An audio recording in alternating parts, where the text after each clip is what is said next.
What's up, everybody? Now who's late and gay? Yeah. Well, I mean, we are, but somebody else is later and gayer, maybe? Yes. Yes. It all makes sense, though. It all makes sense. As is turning Japanese. Wait, what?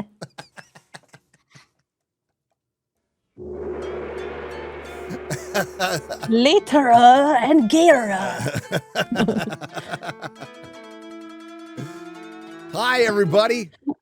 Welcome to Bagging, Boarding, and Chatting, the real BBC, if you want to know what the BBC meant. It doesn't mean Jimmy Savile and all the weird shit that happens in that government-run broadcast place in Welshland. But I don't know why I just threw Wales under the bus. It's not your fault. Man, what did we do? What did we do to you? Your language, man. It's irritating, okay? You specifically targeted me with that language. Yes, your Welsh language is just irritating. Yeah, I saw it's like a people talking backwards on Twitter that was really funny regarding that Jimmy Savile, right? So you got some Americans cosplaying the characters in 28 Years Later when going to see the films, right? The Jimmies. And then a lot of British people being like, yeah, pulling their collar, like, don't do that, don't cosplay that. That's and then a lot of American people being like, how are we supposed to know like who this guy was? We don't have like a full history on every pedo that ever existed. And there was a quote that responded, it's like, to be fair, a very famous and rich pedophile is not a surprise to Americans. It's like, yeah, there's not a catalog on them. It's a lot, Did you see the Bone Temple? No. So drink on open bar drink. I said, is it better or worse than the Danny Boyle 28 Years Later? And he said he wasn't sure, and that for me is enough to not watch it. Okay. Oh. So I didn't mind the first 28 years later. I thought it was fine. But I didn't think it was fine enough to rush out to the cinemas to see the Bone Temple, MauLer. Nah. I'm like, I'll wait for it to come on streaming. I don't really care. And actually, it has nothing to do with Nia DaCosta directing at all, because I'm sure she was supervised and everything. I just and like I've heard people like it. And that's great. That's awesome. Yeah, sure. I'll wait. It's not running out to the theater. And I know I'm contributing to the theater's demise, but they need to make better shit for me to go there. I was going to say, they shall demise if they don't have better things to entertain me with. Yep. So. I would rather stay at home and watch Night of the Seven Kingdoms. So sure. And then we can chat about it. Water cooler style, as they say. Yeah, that was fun, And that show didn't break any ground or do anything wild. It was a nice show in Westeros. So that is weird. You're following you're following around a really nice guy. I'll be curious to what Drinker has to say about it, because I think he's looking for that. He was hoping for I think he's gonna like that character, Everybody loves Dunk. Everybody who's read the books, even all Song of Ice and Fire fans, most of them will put Dunk in their top 5 characters. Easy. Just a likable character. Hello. Speaking of likable characters. Speaking of late and gay. How ironic. Oh. Hi. I just derailed the whole conversation. No, I'm just kidding. Yes! I knew that you'd be speaking about your Dunkin' Egg. Az, you should watch Dunkin' Egg. You would like it. I don't watch Dunkin'. I know. Look, right. It's not even finished.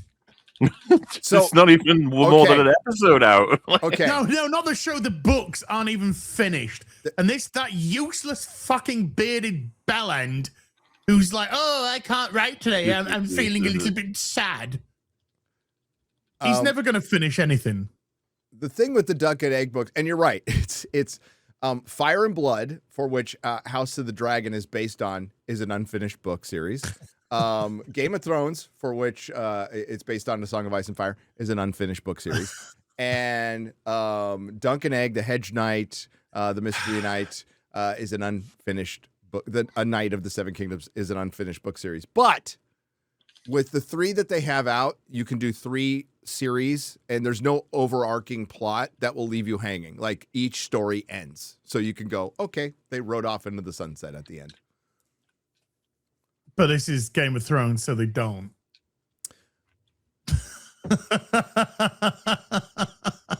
At the end of the 3rd book, nothing from Game of Thrones ends happily ever after. No.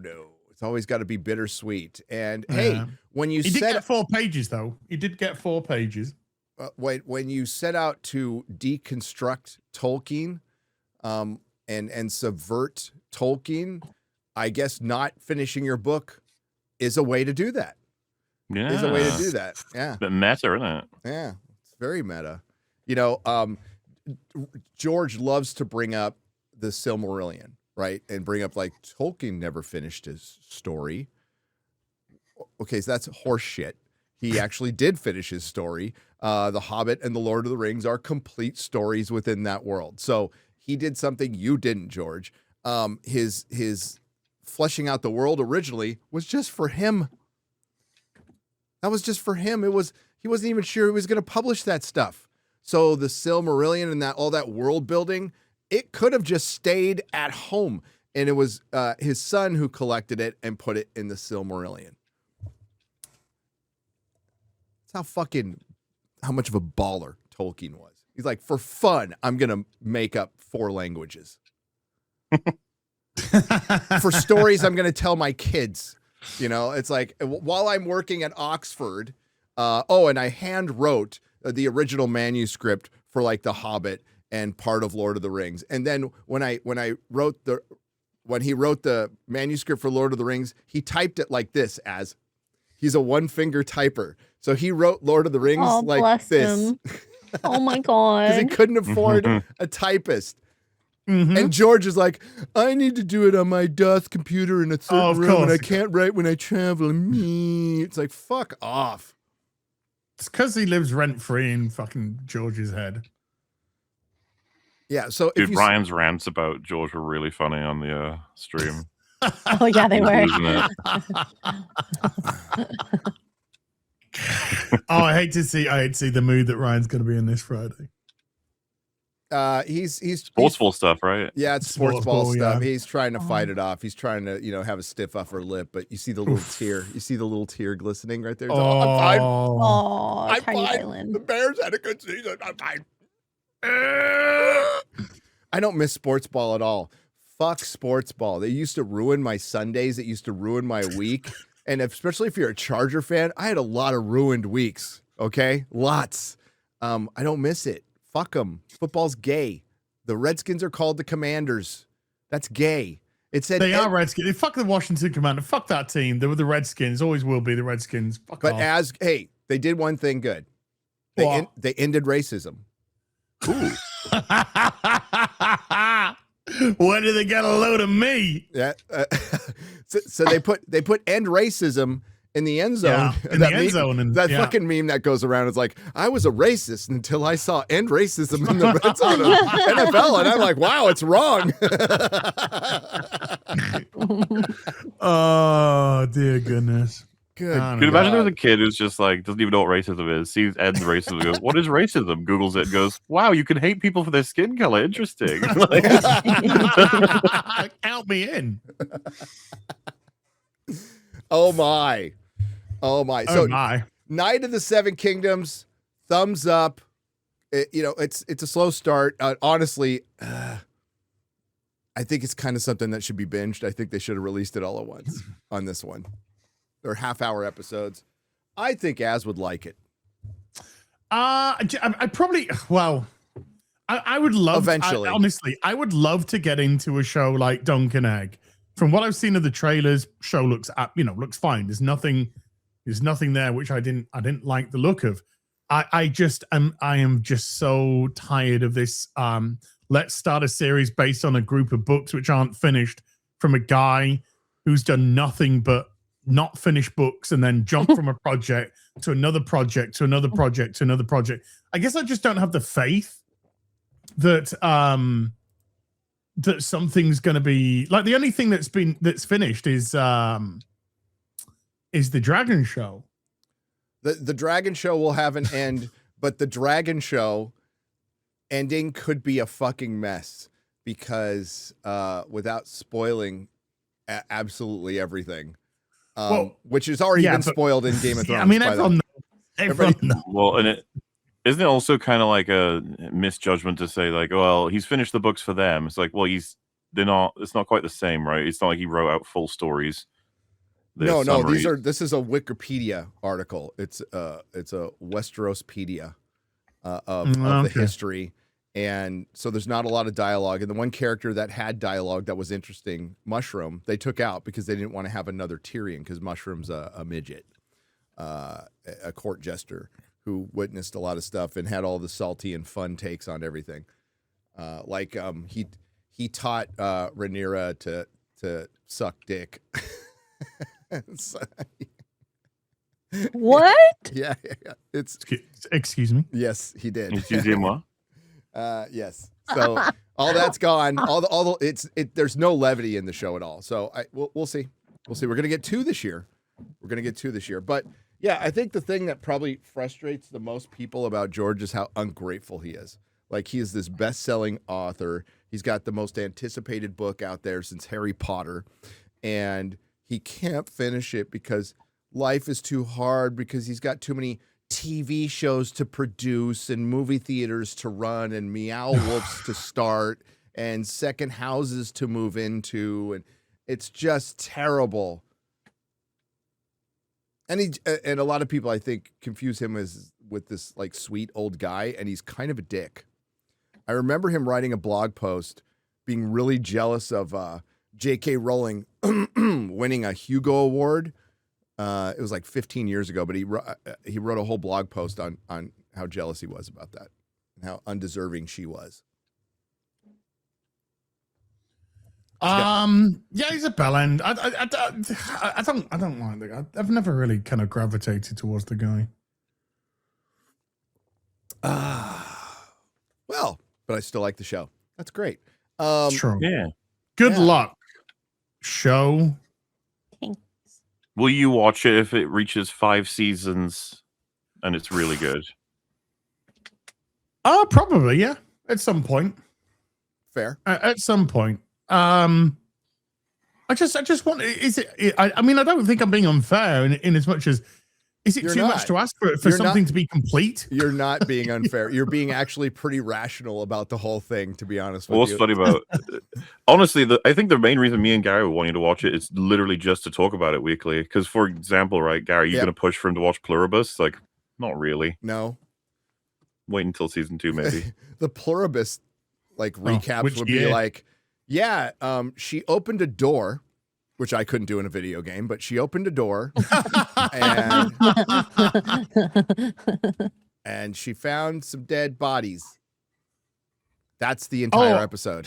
I saw my first clip of Pluribus accidentally. Yeah. Mm-hmm. What did you trip on something? She said something like, "Oh, I wish I had a grenade," and then somebody knocks on the door with a grenade. Yeah. And so, like, why have you brought me this grenade? And then it ends up them having to throw the grenade away to explode.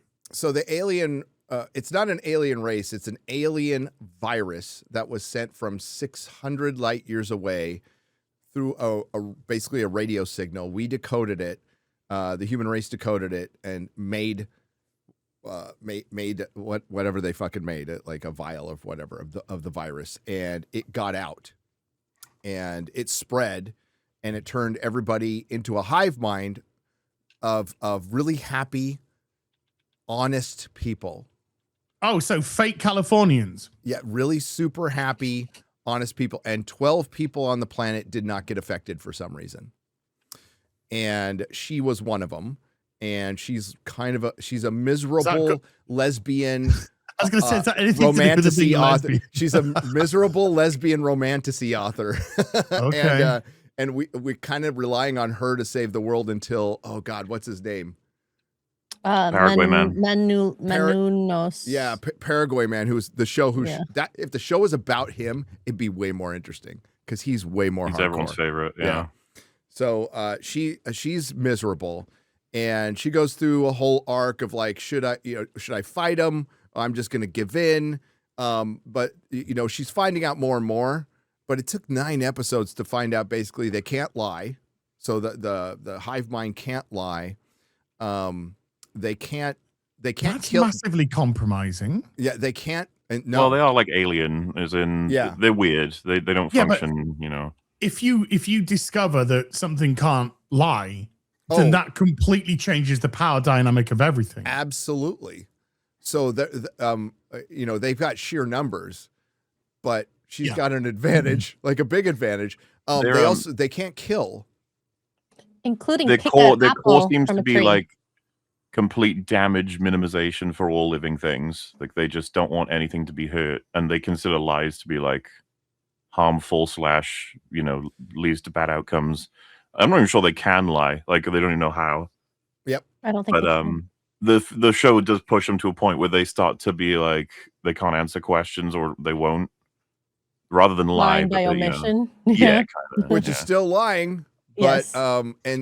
and she can get them to freak out like in high stress situations. If she starts yelling at them, they start like seizuring, and everybody seizures. Everyone. So if you're on a ladder or if you're working on a building or something like that, you seizure, you die. So if she upsets one of them, she's like, how many people did I kill? And they said like 8,000 or something like that. It's like, oh shit, So that keeps her from doing it. Oh, it was 8 million? Was it? Yeah. Oh God, She literally killed millions. Yeah, she killed millions by freaking one of them out.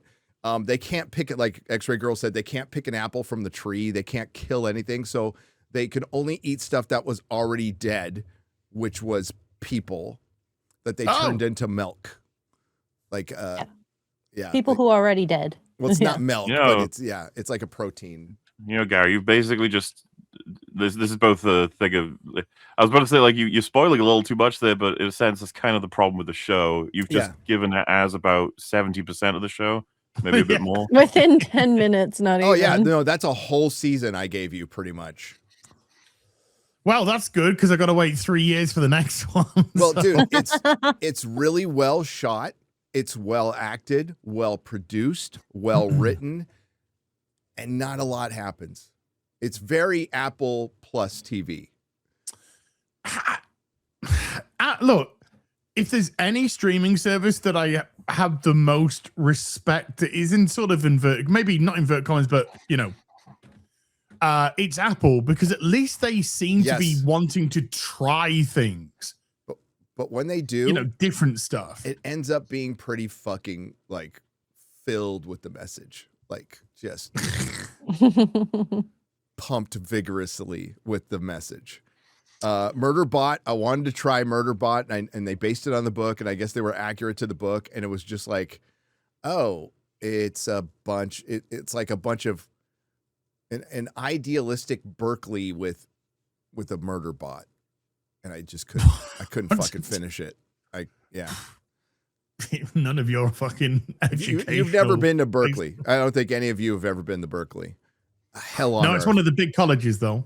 Hell on earth. Well, it's a city that's got one of the most. But you got the Berkeley College, though, don't you? Yeah, one of the most revolutionary, communist, woke fucking colleges on earth. Exactly. Yeah, It's right next to Oakland, so it's like this really. Well, there's like these really nice white neighborhoods surrounding like fucking the Thunderdome. Oh no. It's terrible. One white man enters. They no don't white leave. man leaves. They don't leave. But the thing with Apple is, you're right.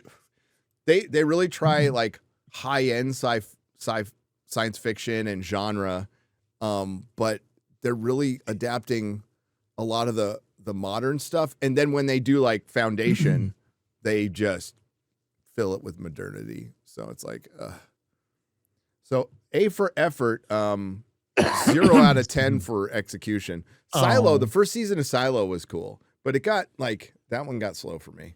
I didn't like it. I did. First season. Second season, Platoon said was really slow. I haven't seen it yet. It got slower? Oh. Yeah, I just found it was slow. The mystery element of it was interesting, but it was way too slow. Like, a show isn't good because you take your time. When you take your time, that has to be filled with some very specific either crafting of lore, which is going to really make sense later on, or massively, great development of the characters. And I didn't think Silo did that at all. I didn't see growth in Rebecca Ferguson's character at all. She just was the same character that was introduced in episode 2, because she wasn't in episode 1, was she? Yep. And then I was kind of like thinking, so what could be the mystery here as well? And there was only sort of like a couple of really logical ideas, places that it could go. And if it went one of them, then it was just like, well, where'd you go from where'd you go from an annihilated world? Where'd you go from there? So the mystery has got to. Although I commend Apple, I do also think that Apple is more of a concept than a conclusion in terms of their and I know Silo is they've got books and whatnot with the Silo books and where it goes, but I don't think it goes anywhere interesting. That's like your opinion, bro. I know it is. I know. Certainly not for me to invest. The chat is saying, and like I haven't read the Murderbot book, so they're saying it's not close to the books. The books are actually good. Surprise. Yeah, I think Platoon actually read all of the Silo books after the first season. I forgot what he said about those. I think he was like interested to see how they'll adapt. I assume they got a third season of that on the way. I don't know. Oh, they probably do. So. Yeah, 2036. Yeah, nice and early. But yeah, you know what? I don't care how this sounds. I'm watching Murderbot and I'm like, I just see forced diversity absolutely everywhere. Peace out. I'm done. And it had a good concept. It had a really, I love that kind of sci-fi. I love dark humor, crazy and like Hitchhiker type of sci-fi. I love it. But they just can't seem to pull it off. Like Mickey 17 should have been something like that. Instead, they turned it into a giant Trump allegory, which fucking ruined the entire movie. It's half a good movie, that. Yeah, but the Patterson stuff is good. The Mickey 17 and the Mickey 18 stuff is really good. Skarsgård as the Murderbot is really good. Like, if it was just him and nobody else in the fucking show, I'd be fine. But, it just didn't pull me in. Oh, yeah. And Silo was also just, I found the TV show to be exceedingly anti-male and intersectional. I found it did my head. And yes. That seems to be a running thing through, that's what's been ruining modern sci-fi, modern publishing, modern Star Trek, modern Doctor Who, modern Star Wars, modern Marvel, modern Rings of Power. Modernity.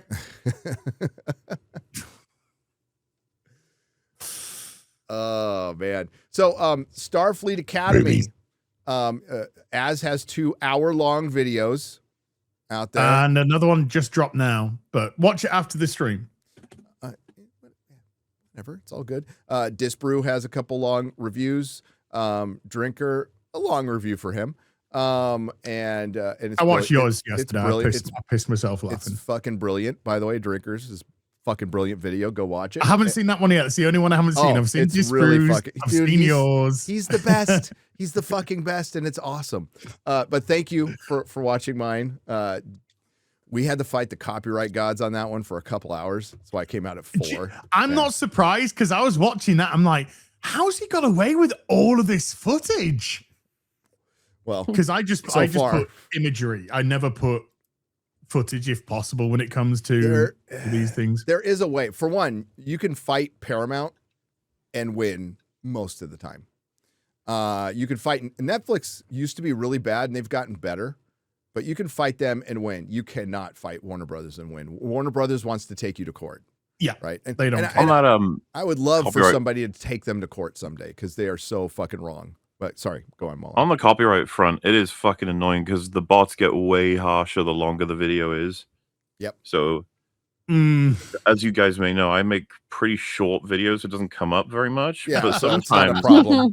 sometimes I indulge. It was so funny because when I was chopping up the documentary of Stranger Things, I was talking to Platoon. So I was like, this is going to be weird because we're going to be live reacting to what is essentially very copyrighted material. So I've got to find a way to cut, cover, cut.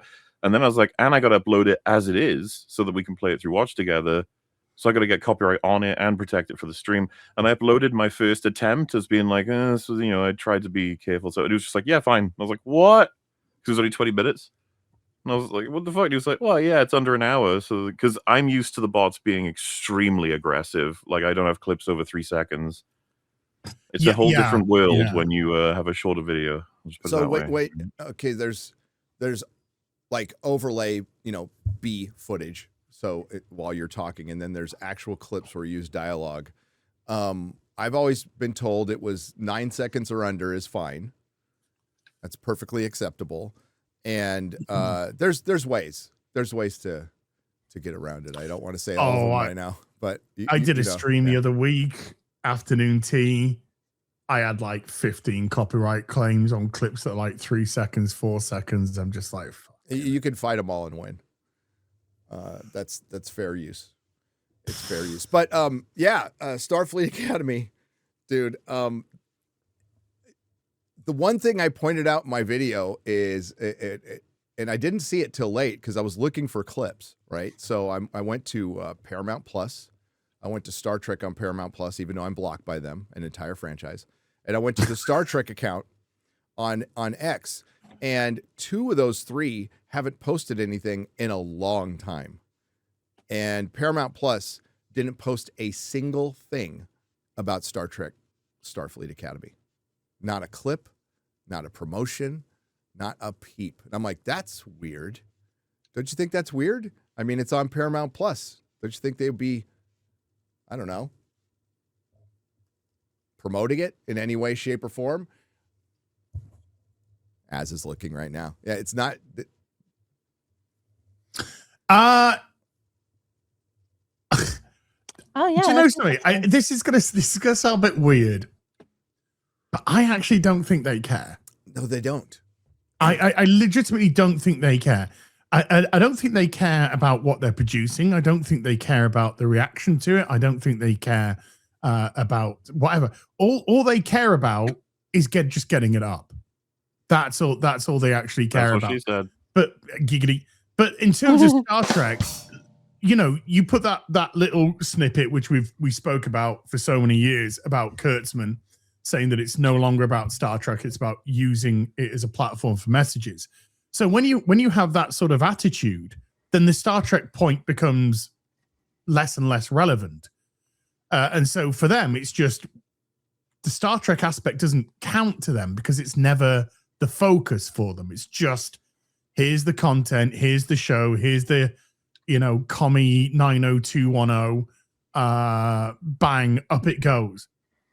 So why they know that they're fighting a losing battle in terms of Star Trek that's the whole point. It's while it's still anecdotal, it is that shows you how much they care about this series and Kurtzman Trek, and this is supposed to be their crown jewel, and it should be one of them, right? But to not put a trailer up or announce that they're going to put an episode up for free on, so they put out a press release that they were putting out the episode for free, but didn't put it on their own Twitter. They gave it to Star Trek websites. And that looks like a comedy. So Star Trek, the main Star Trek account on X hasn't posted since 2023. So that probably has something to do with Elon. That would be my guess. Yeah. Yeah. Okay. Yeah. And Star Trek on Paramount Plus, who blocks me, they talked about Lower Decks, and it was last year. You can already see from that video, it's very Star Trek vibes. Oh, it's just, I'm looking at it, I'm thinking, what the fuck is this? They're going Lower Decks, Lower Decks. Yeah. And then Paramount Plus doesn't have anything. And that stupid tart that was in Lower Deck, she's the one who's also writing that show. She's writing Starfleet Academy. Yep. Oh. She voices one of the dumb characters on Lower Decks, which is a cartoon, parody. Specific. I managed to get through, one one. episode and 8 minutes of episode 2 before I was just like, I am never. Well, it's like Rick and Morty, because everything's got to be Rick and Morty. Marvel's got to be Rick and Morty. You find out when you pull writers out from under Dan Harmon, like without Dan Harmon there. I'm not saying the guy's he's not the genius everybody thinks he is. He's made good stuff, but yeah, he's made good stuff, but he's certifiably insane and was a coked out weirdo on the sets all the time. But I digress. Rather coke than woke. That's true, but yeah, he's had a couple of public meltdowns in the past. But they don't believe in their own series. They've put millions of dollars into this. They put it up for free on YouTube. It gets clowned completely, which is just great. You just love to see it. Why wouldn't it though? Yeah. You turn if this show was meant to be a fucking parody of what the best of the best should be, then it's working. Because you've got retards that are eating the comm badges. You've got notice that it's just the women that are fat. It's not the guys that are fat. It's just the women that are fat. There's loads of women in this show that are fat. There isn't a single guy that's fat. I mean, some people go Robert Picard. I'm like, at least give the guy a break on that. He's like 75 for good. Yeah, he's in good shape for his age. Yeah, exactly. He's certainly not half Klingon, half Jem'Hadar drill instructor, physical education fat. But all the dudes, you got like Precious, who's, she's got a little bit on her. You've got Com Eater, who's got much more on her. You've got the two fat cows from the bridge. And then you've got like Caleb. And I don't know if that guy's got a bit of his body where he can't get another fucking popping vein going, He's that fucking ripped. And it's just like the dudes are like the two made Bully Boy and Caleb are like ripped to fuck.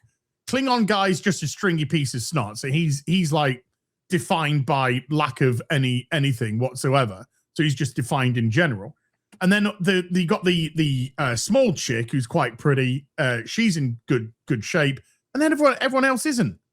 The sign language woman from episode 2, she was fat.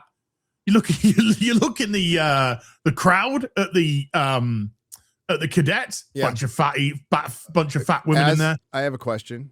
Yeah. Why were the cadets invited to like sensitive private negotiations between Beta Z and the Federation? Like, well, why were the fucking show's answer? I know the show's answer, but the show's answer was because the children are our future. Of today. Yes. Well, no, of today. That's why they're there. That's what they said. If they're the ambassadors of the future, then they wouldn't have, because the ambassadors. So of the that's future what they said in the show. They're like, well, okay, so we're trying to bring a world that used to be in the Federation back into the Federation after it became isolationist. After we abandoned them. And they're all after we abandoned them, and then we realized we needed them back. And so we went to them and went, hey, can you come back and just do everything that we ask? Yeah. And by the way, we'll pressure you by having all the students of our academy attend the fucking negotiations. It's like, what are you doing? And then we'll threaten you that if you don't, then you'll be annihilated in 10 years. Yep. Through your lack of developing technology, which, by the way, has kept people out for hundreds of years. And Earth was isolationist and just like them just a mere 2 years ago. About a year ago. Yeah. Oh, my God, dude. And then... I love how the people who managed to keep Earth an isolationist state were commended by the commie commissioner. And they joined Starfleet. So the War College is now for one, you see the distinction they're making there, because you know, Starfleet, there was always the War debate. college. Yeah, there was always the debate. Was it militaristic or was it, you know, exploratory and scientific? What is it? And It was a mixture of the it was both. a mixture of the two. Yes. But now they've separated them to the war It was a college. quasi-military exploration. But it had to be, because you can't just send a bunch of fucking hippies into space, because they'd be dead in a week because they're all fucking retarded. That's why you need to have a command structure. That's why it was a quasi-military organization, because you need to have a command structure that holds everything together while you do, but have the ideals that you're going out there to explore and whatnot. Yeah. Of course, there's got to be some sort of militaristic element. You can't go out to the unknown unprepared. I mean, and I thought Enterprise, for all its foibles, when it went out initially, of course, the Enterprise had no weaponry, had zero weaponry to defend itself, doesn't have shields, it just has armor and stuff like that. And when they took a few fucking licks, they realized that we need to kind of defend ourselves. We need to have something to be able to defend ourselves. And even though shields didn't come till later, at least they fitted a cannon that they could at least try to fight back against something. But yeah, it's dear God, this show. Yeah, releasing it was a mistake. I mean, not for us, but for them. And Hey, speak for yourself, Mike. Is this the acolyte for Star Trek? yes, yes, very much so. Kurtzman Trek in its final form. It's everything he's ever wanted in a series. This is what he's been leading to. He wants to be in his mind. He's not but in his mind, he is free of the shackle of canon, and he is resetting Starfleet in his image. And his image is copying other people's shit. Well, his image is a nihilistic commie, far leftist, fucking, hive mind, just piece. Might as well be. I've already got the title for my episode 3 review before even seeing the episode, and it's just Starfleet Academy episode 3. People so dumb the Borg don't want to assimilate them.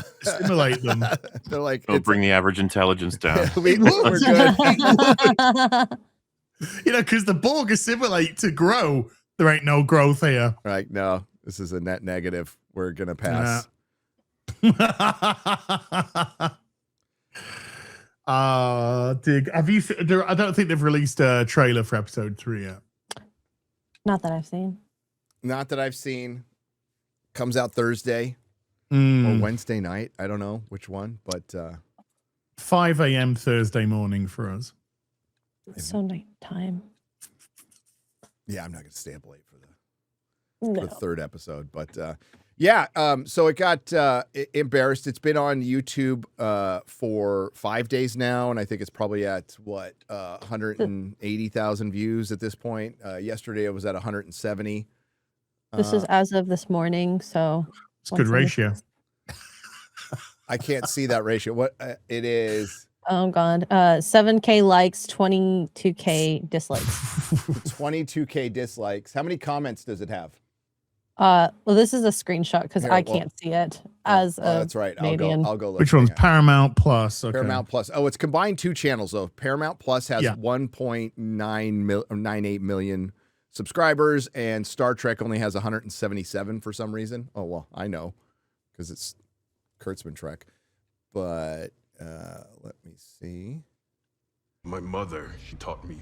Oh, it took me. Oh, they released Paramount Plus released a trailer 23 hours ago for episode 1. What?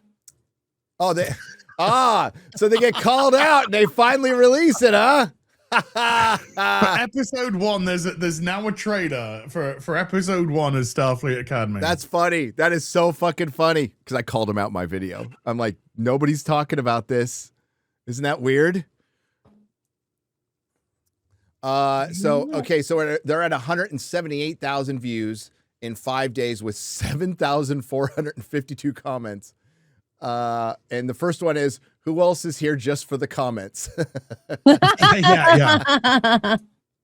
Second one, thanks, Critical Drinker. The comments did not disappoint. To boldly leave a comment section open. Hey, they did. Gotta give it to him to them for that. Why does the bridge look like Dave and Buster's? Now we know why where all the daycare money went. Yeah, somebody, yeah. You know where they do the red alert and then they say ray shields, and then even though they've ray shields, they still manage to get hit with all the stuff. Somebody was in the comment section and said, well, doesn't red alert mean ray shields? Because red alert means everything. It means the whole fucking red alert. Yes. Well, yeah, no. you're gonna have a fucking fat bitch with a comm badge in a gut walking around saying red alert as well. Yeah. Oh my God. Red alert, red alert, red alert, red alert. I miss 90s Star Trek. Finally, the Federation's most pressing threat, microaggressions in Zero G. Star Trek tax write-off. She's dead, Jim. Oh no. Oh, this we're so sorry, Gene. Oh. Oh. Clearly, the creators are not actual fans. Star Trek, The Breakfast Club Academy, no joke. They literally had the Breakfast Club of students, the hoodlum, the jock, the nerd, the princess, and the weirdo. They even had the mean dean who went around yelling at the students. Well, that's Voldemort, not Voldemort. That's what's his name? Voldemort. Voldemort. What? What the hell? Yes. It looks more like Voldemort. You know. Voldemort? No,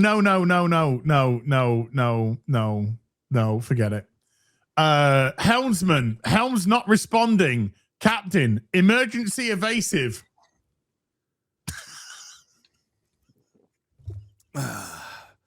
Sorry, were you not fucking listening, Captain? No. 20 minutes in, and I began to self-inflict injuries. Critical Drinker is awesome. 1 second, there's a timestamp, 0.01, paused, scrolled to the comment section. I can't believe the comments are on. The Orville was more Star Trek by a light year, which is true. Makes the 1970s Buck Rogers series look Shakespearean in contrast. The first season was pretty good. Here's another good one. Yeah. Ships being attacked from the rear. Captain, all power to forward shields. I remember that in the show as well. They're getting harpooned from behind, and then the captain goes, "Right, full power to forward shields." And like, you're being attacked from the rear. Don't you love how Holly Hunter is like mega girl boss? She's the captain of the ship and the chancellor and the commandant or whatever the fuck she's called. It is the commandant. They called her commandant. I'm like, yeah, she is of a fucking Nazi. Anyway. Yes, they did. They should have just called her chairman at this point, you know? The chairman. Chairman Aki. I will not say her name. Nalaake. It's, oh my God. It sounds like a fucking wine mom coming up with a Star Trek name. The kind of wine mom who wants to transition her kids. Oh, yeah. Well, she stole one. She stole Caleb. She's met the guy for 10 minutes 15 years ago. Apparently, they're surrogate son and surrogate mother. So separated as a young child from his mother after his mother was an accessory to murder.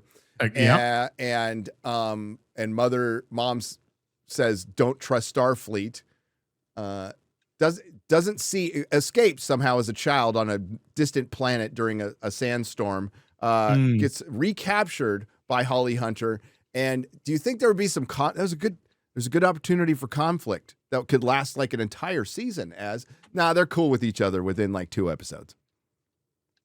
Yeah, well, they were cool with each other within arriving at Starfleet in episode 1. And he's like joking around. I mean, this kid has supposedly led this miserable life on the run as a criminal with no parents.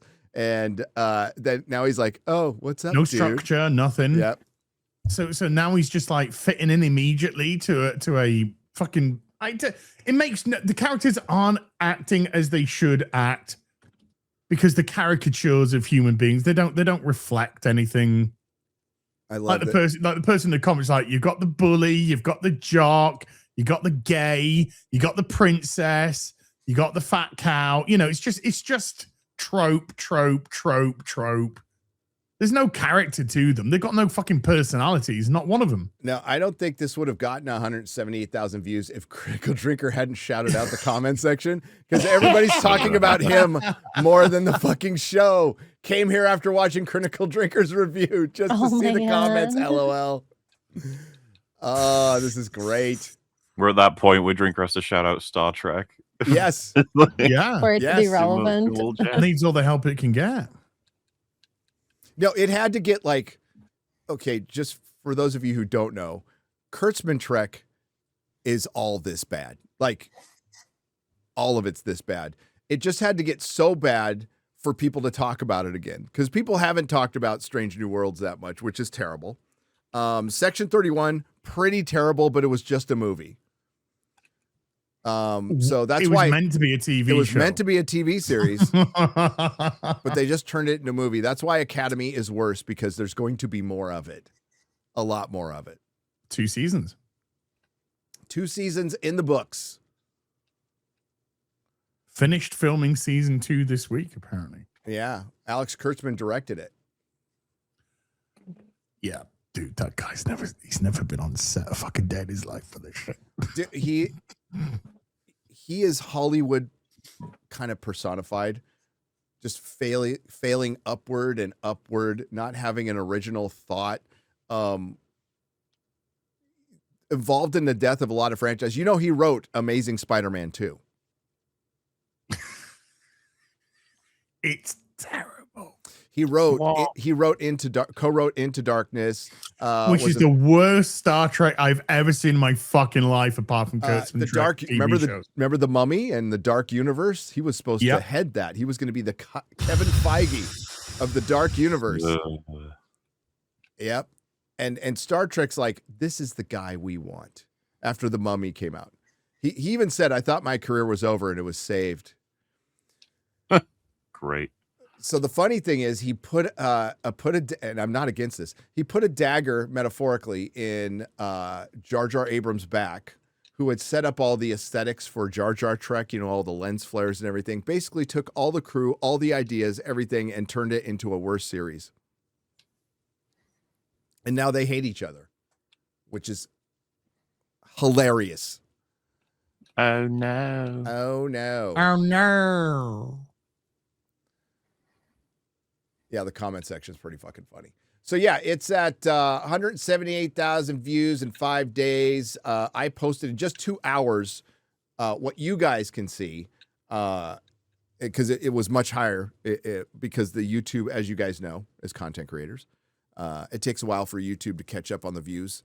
So what you see publicly early on in the video will not really match. So in 2 hours, not what we can see behind the scenes. In 2 hours, Drinker had 217,000 public views. In truth, he probably had 400,000. 400, yeah. At that point, and probably hit 420. 500,000 within 3, easy. 3 hours, 5 times the views, upwards of 5 times the views that this thing has in total.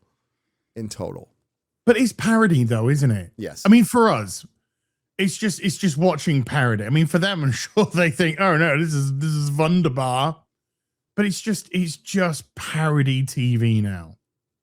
It's just there to be mocked, just absolutely mocked mercilessly. Yep. As it should be. As it should be. Robert Picardo's coping like a motherfucker. Well, I mean, he was pretty much relegated to starring in fan films. Mm-hmm. So I'm sure he was very happy to get a gig back, and he can cope all he wants. You're just fucking with your legacy by being in this. He was saying that there's a quote post he puts in my video. There's a quote post that he put that says, outside of X, Starfleet Academy is getting a lot of love. He then references Rotten Tomato, where the score is 43% from the audience. Oh. That's love. He's all right. talking about the only people that count to him. The critics. It's like it's got a 96% critic score. Rotten Tomatoes is now down to 87 16 hours later. Okay, and like, if you just look at this as a show completely disconnected from Star Trek, it's still shit. Oh yeah, if this was just Space Academy, yeah, this is Space Academy. This is a show set in the year 3400, and it's about cadets that are joining a world that's been decimated or whatever, that's opened up its borders for the first time because they're an isolationist, and they were going to go out to you would be ripping this shit apart. We're sending our best out there, and then you go, oh, I've ate my comm badge. I can't reach the buttons on the keyboard, Captain. I'm too fat. How many people did that line get by? I ate my comm badge. 21 producers. 21 producers. It's really funny. Do you not get it? Yeah, because she's fat. Oh, I thought all autistic people eat their phones, MauLer. Yeah. All autistic people like there's see. Autistic and there's just retarded. Dude. I see this glass thing. I'm going to eat it. That's how it works. That's how it works. Remember when Kirk did that? Yeah, Totally. It was a good episode. Yep. It was a season 3 episode, but you know. Yeah. The original series. But yeah. It was the balance Captain, of choking. Okay? I am a combat Spock. Dude. So yes, it is as bad as The Acolyte. It is because The Acolyte was Kathleen Kennedy's Disney Star Wars in its final form, and this is Kurtzman Trek in its final form, and it will provide a lot of unintentional laughter. Disbrew already sent me a clip, and it looks like Tig Notaro is going to be in a lesbian relationship with the Jem'Hadar. Ooh. How does that not surprise me? Oh, please tell me this is true. Oh, and Alan, he hasn't been specific, but he says it gets worse. And then they fuck with DS9 in episode 5. So that'll make Star Trek fans. Sorry, say that again. Say that again. They fuck with DS9 in episode 5. Oh, so, yeah. That'll upset Star Trek fans. I don't think anybody else will notice, but yeah. 2 months of this. I'm gonna make everybody watch every episode. Dude, I'm watching everything to do with this. It was funny too. The Fallout show is still coming out. You wouldn't know. You wouldn't know.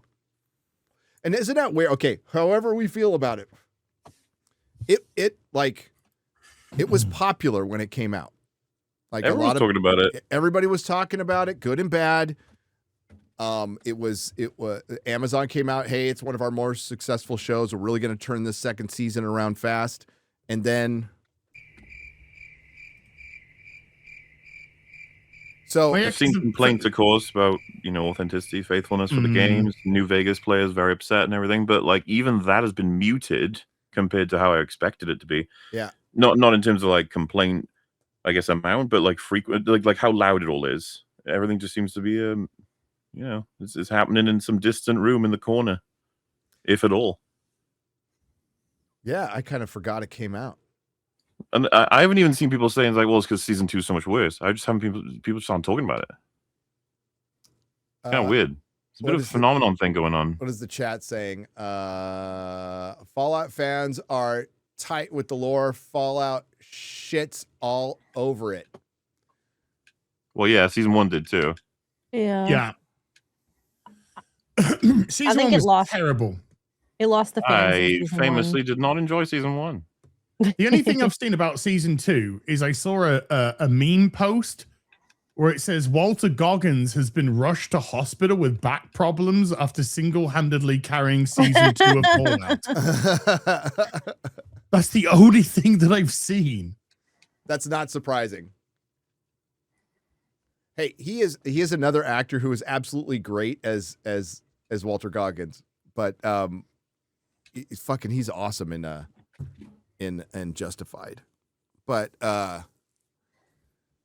yeah, dude, I just haven't given it a thought, MauLer. I saw Gundam tweet about it and said it looks like something put together by Kathleen Kennedy.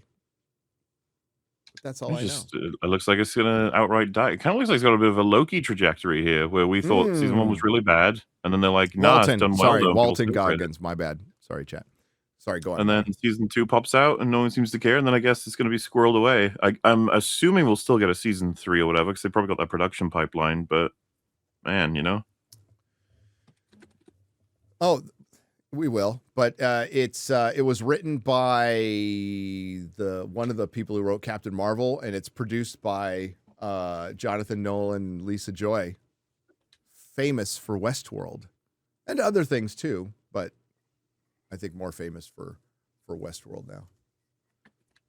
Way more famous. But yeah, I don't know. It's probably going to chart. I don't know. I don't know either. Yeah, honestly. I don't know. William Shatner called out Star Trek in the weirdest, most 90-year-old way. You want to find that tweet? I can't because I'm blocked. Oh, yeah, Shatner's. This is the original that he quote tweeted. So tragic, but it's not too late for Paramount Plus to save the franchise. Step 1, reconcile with William Shatner and give him total creative control. Total.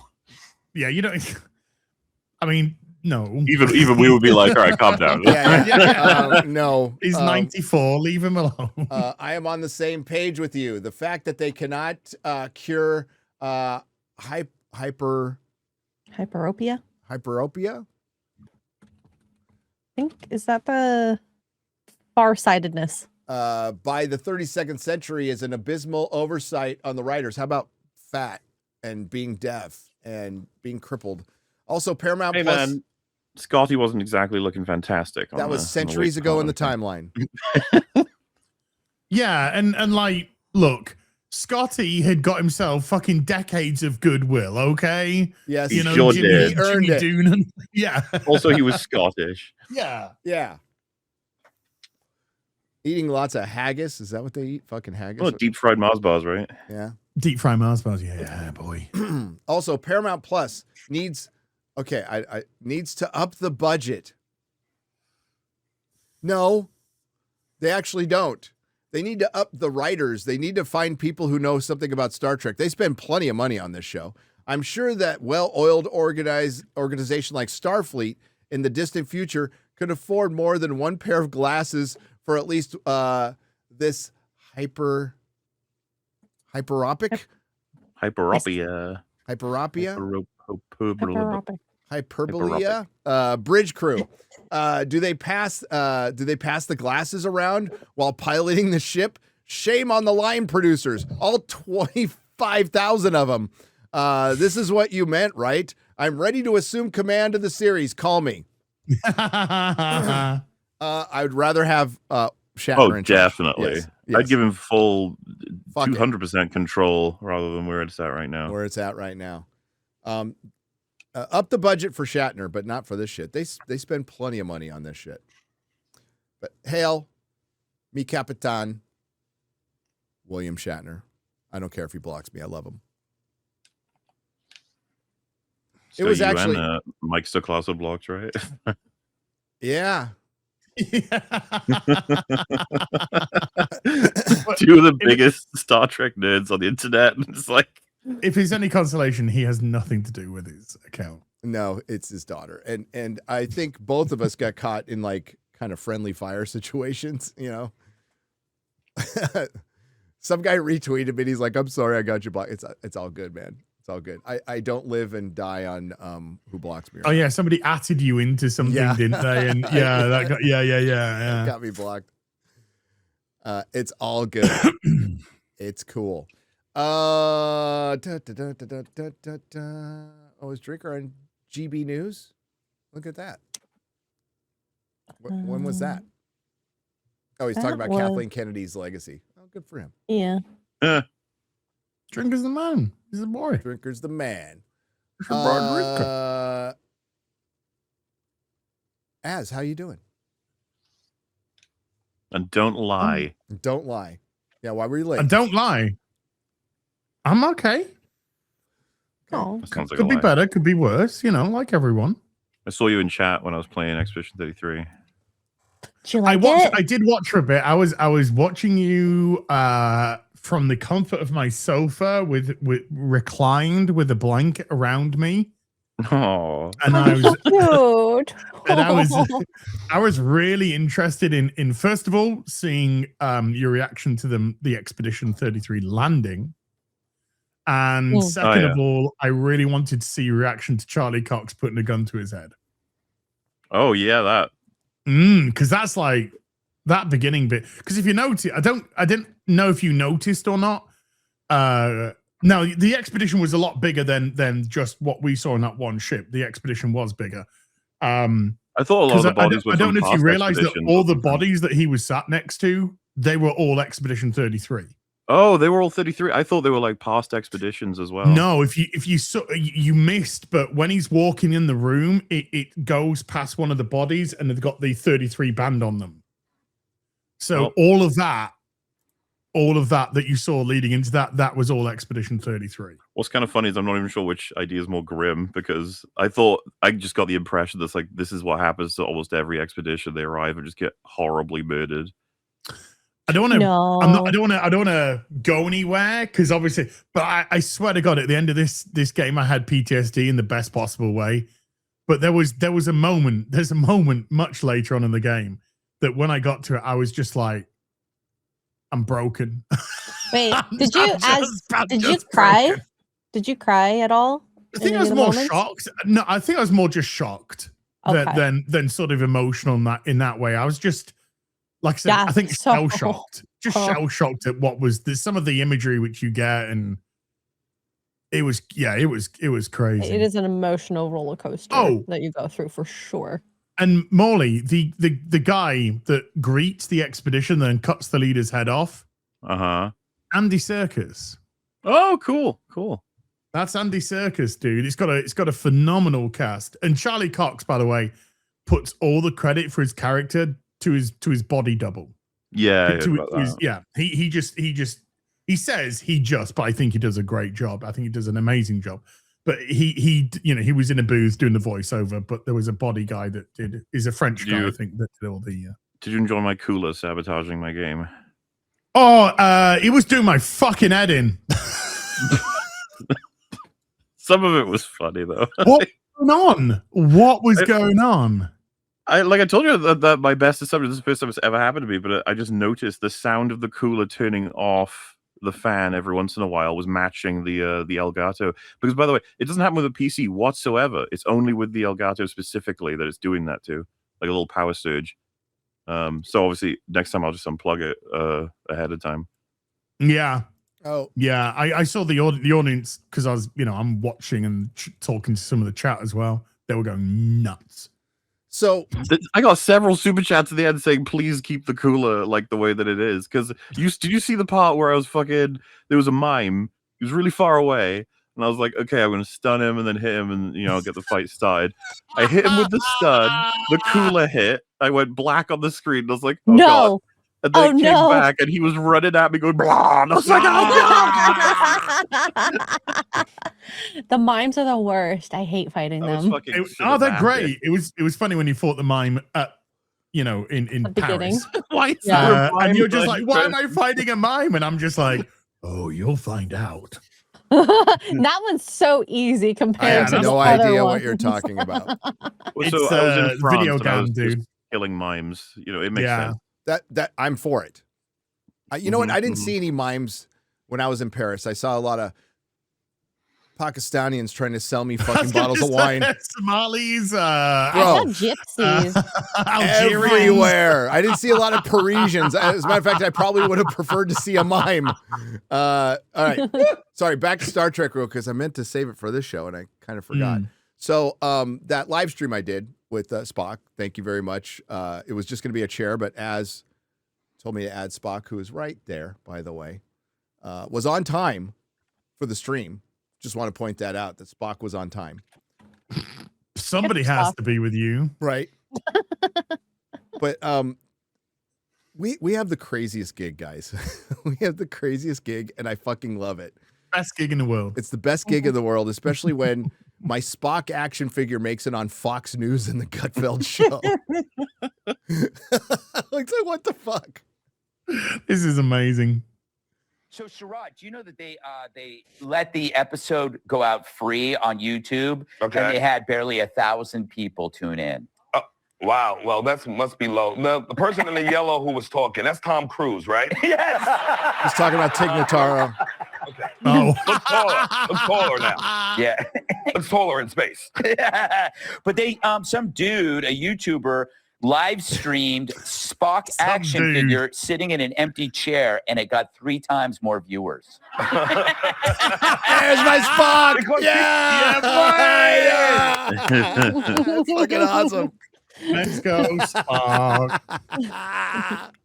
That is so funny. Az, how do you feel? We get to stream with some dude.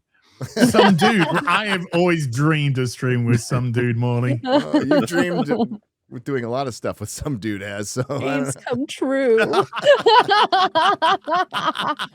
Stream, you know, some dude. Wait, Gary, you are some dude? I am some dude.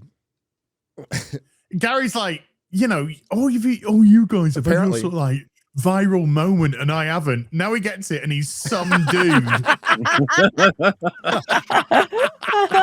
I have never said that. Shut the fuck You up. have. I have You not. have. I have not Yes, ever you fucking said. fucking No, have. I have not. You've all had a viral moment. I No, I haven't had a haven't. viral moment. That is No, you total haven't. You're bullshit. I you're don't give a some shit. You're Literally just some 5 dude. minutes ago, you were saying, "No, Star Trek. I never had a viral moment." We all heard it. We all heard it. Fuck out of here. This is fucking great. This is great. And then it's like it's on the picture on the panel. It's like YouTuber embarrasses Star Trek, or should have said some dude, which would have been much funnier. But Some dude embarrassed Star Trek. some dude. Yes. So that happened. So was surreal and bizarre and funny as fuck. Didn't it make some press as well? It did. Yes. Yeah. It did. Which is crazy. It's all crazy. Of course, Geeks and Gamers wrote an article about it. Of course they did. Yeah. But there's Spock. Maybe he'll make a return someday. If they ever put another episode on YouTube, which I really hope they do. Well, I hear that this is what they do to their first episodes. I mean, I don't know if that was a cope. But they always do this anyway, so it doesn't matter. They always do that. So I don't know if it's some cope, but apparently when they release a new series or something, they always put the first one up free. I don't know how true that is. They put up So episode 2? maybe Season 2, no. they put up the first episode of Star Trek Discovery season 2, but it was just a video. I think.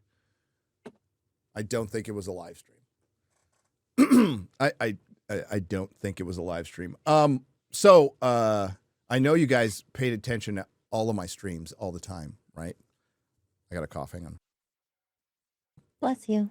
So you Yeah. must have been watching last night, because you even though it was in the middle of the night, you live on my every word and you listen to all my streams. You might have heard last night. MauLer already knows this because I told he's the first person I told when I found out of what happens in the beginning of Doomsday. Oh, no. Did you not No. hear about this? No. Okay. Johnny Ball. Yeah. You want to put up the spoilers, paddle, X-Ray girl? Yes. For those of you who do not want the beginning of Doomsday ruined. Now, listen. I think I have no idea if this was out there already, so I'm not claiming I'm the first person to say it or hear it or anything like that, because I don't go to Reddit because it's retarded.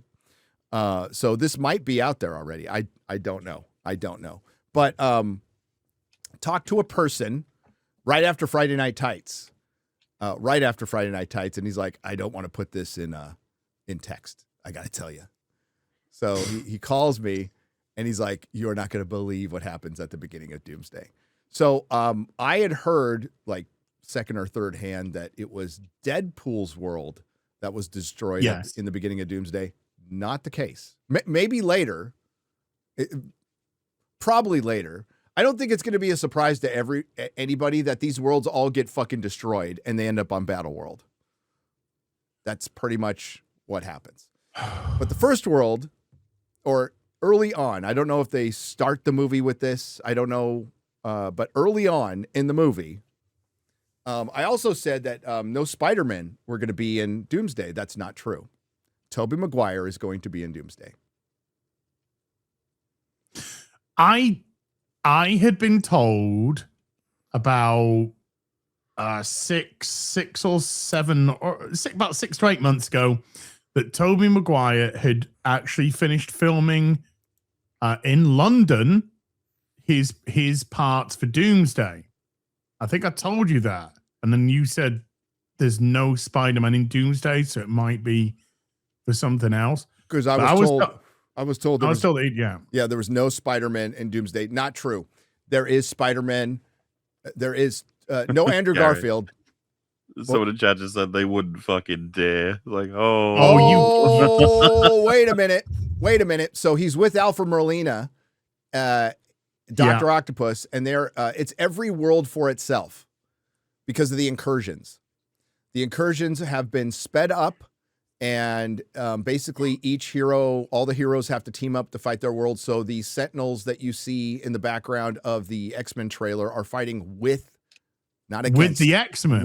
Oh, okay. And the X-Men, which does include Hugh Jackman as Wolverine and Ryan Reynolds as Deadpool, destroy Tobey Maguire's Spider-Man world or take part in it.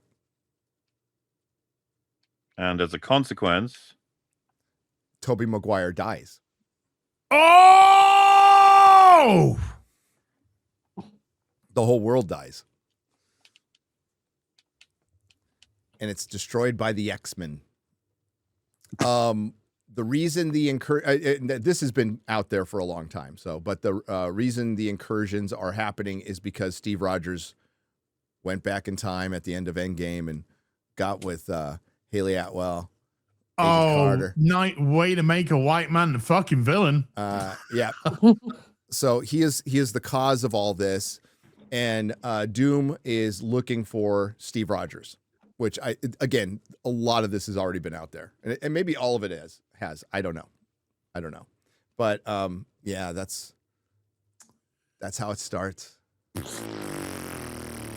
you love how that just hits? So like, Sam Raimi universe gone, and as you're recovering from that, you're like, also that means Tobey Maguire gone. You're like, what the? And you're like, who does it? The X-Men. You're like, it hurts all over. What? It does. Yeah. So it's Steve Rogers' fault. Steve Rogers will not be in costume the entire movie.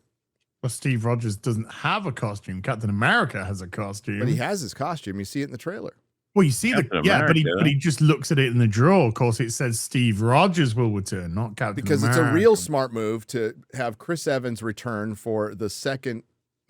He has 2 more movies left. You have 2 more appearances of Chris Evans as Captain America, and you waste one of them by not putting him in the costume because you don't want to hurt the fees of people who care about Sam Wilson. But like these movies will make them some monies, if not zero. Actually, let's just pretend for a second that they'll get engagement, they'll get talked about, and then they'll try their new shit. It'll fail, and they might just be like, "Why don't we try again? Another Avengers, Secret Wars 2." So that's how bring Chris Evans back, basically. Yeah, and as I told you, MauLer, my friend says, well, he prefaced it by going, "Okay, I want to warn you, they're swinging for the fences here. They're trying to really show you that Doom is formidable, and he's basically going to win." And then he told me that they destroy one of the most beloved things about the Marvel universe. So if you had any question about like this is basically going to just be murdering everything Marvel, that's what the movie's going to be. I mean, I think we talked about it before, but like the idea, I could totally see them thinking, we have Thanos kill Loki and beat Hulk. What will be the equivalent of the multiverse scale? Well, we show the destruction of the Sam Raimi universe. People like that one. That'll show the stakes are real. And you're like, guys, there was a key sentence in there. Like you. Yeah. Now you would want, if that was going to be the case, you'd want Tobey Maguire to kind of escape to be one of the survivors, the team for the final survivor on fucking. Oh, come on. So we're gonna have like fucking Wolverine. Let's say Wolverine or all of them. They all just fucking annihilate. Damn, that dude. That's not gonna. That's gonna just fucking don't think deflate everybody. Now, I don't know like all the details. So maybe later. So he's gonna come back. He's totally gonna come back in Secret Wars. So maybe he does escape. But I was told like he dies. Everybody dies. If he dies, he dies. But there is a another big character who dies later on, supposedly for real, not to be brought back. Do you want to hear that one? Sure, we've got the spoilers up. Ant-Man. Don't care. I was hoping Shang-Chi. Dang it. I was too. Who could Gary have said that you would have cared about as? That's a good question. Right now, Patrick Stewart. Well, no, because he's died 4 times already. Yes. You know, I've died before. I have died 4 times. You want to make it 5? I think it's going to be 5, probably. Of course, it is. I would say nobody, Morley. Not of the current. Maybe Thor. Tom Holland too. I think Tom Holland would be a hard one too. He won't be in it. They won't know. Yeah, nobody from the Spider-Man movie is going to be in it, I think. He's Sony property. He's fine. Yeah. He's got that Sony shield. Thor does not die. Thor does not die. But yeah, that's the Doomsday stuff. And yeah, supposedly we'll get a good trailer at the Super Bowl. Are you excited? Are you super excited for Doomsday, guys, for all the right reasons? I don't care. Surely it's the zenith of this era of culture. This explosion of a complete misunderstanding of everything everyone cares about, congealed into one giant blob where everything blows up. So, That's on that good front, description. That's a pretty good description of what it's turned into. A congealed giant blob of gobbledygook. with some recognizable names and actors. So there you go. Yeah. Well, I mean, that's kind of what, especially genre entertainment, is turned into. This when you have everybody team up and you raise the scales so much to where it gets ridiculous. Like, how do you go back to just making a singular superhero movie? Especially when people aren't showing up. I mean, they put Michael Keaton Batman in Flash. Yes, there was 2 Ezra Millers. And then kill him off multiple times. Yeah, that was so He's kamikaze did that movie because he couldn't get out of his ship. Remember? Yeah, we can't get the shields down through missiles through nothing. Yeah. Oh, I'll just ram my ship into it. Why? Why? But Batman, what if that doesn't work? Oh well. You'd be better off just ramming it into some of the fucking troops on the ground, for goodness sake. He just wanted to end it all. Okay. He's like, it's very clear that was the case, yes. Yeah. Hey, James Gunn's favorite superhero movie. The Flash. Yeah, but Michael Keaton was also going to be in Batgirl. He was in Batgirl. Yes. And he said, I mean, they asked him about it recently, and he basically went, well, I got paid, so I don't care. That's crazy that movie will never see the light of day. It's probably for the best. So that's what happens in Doomsday in the beginning. But I'm sure he'll be back. And I think I wouldn't be surprised if Andrew Garfield's in Secret Wars. Everybody's going to be in Secret Wars. Lou Ferrigno. Yeah. I hope Nick Cage is in it. I'm just hoping for Darth Vader, man. You never know. They'll try that someday. That's the next level of desperation because appealing to old IP is like kind of expected within the same universe. I mean, or at least continuity somewhat. But yeah, grabbing Ahsoka comes in to save the day. Don't count her out. Yeah, she gets in that world between worlds.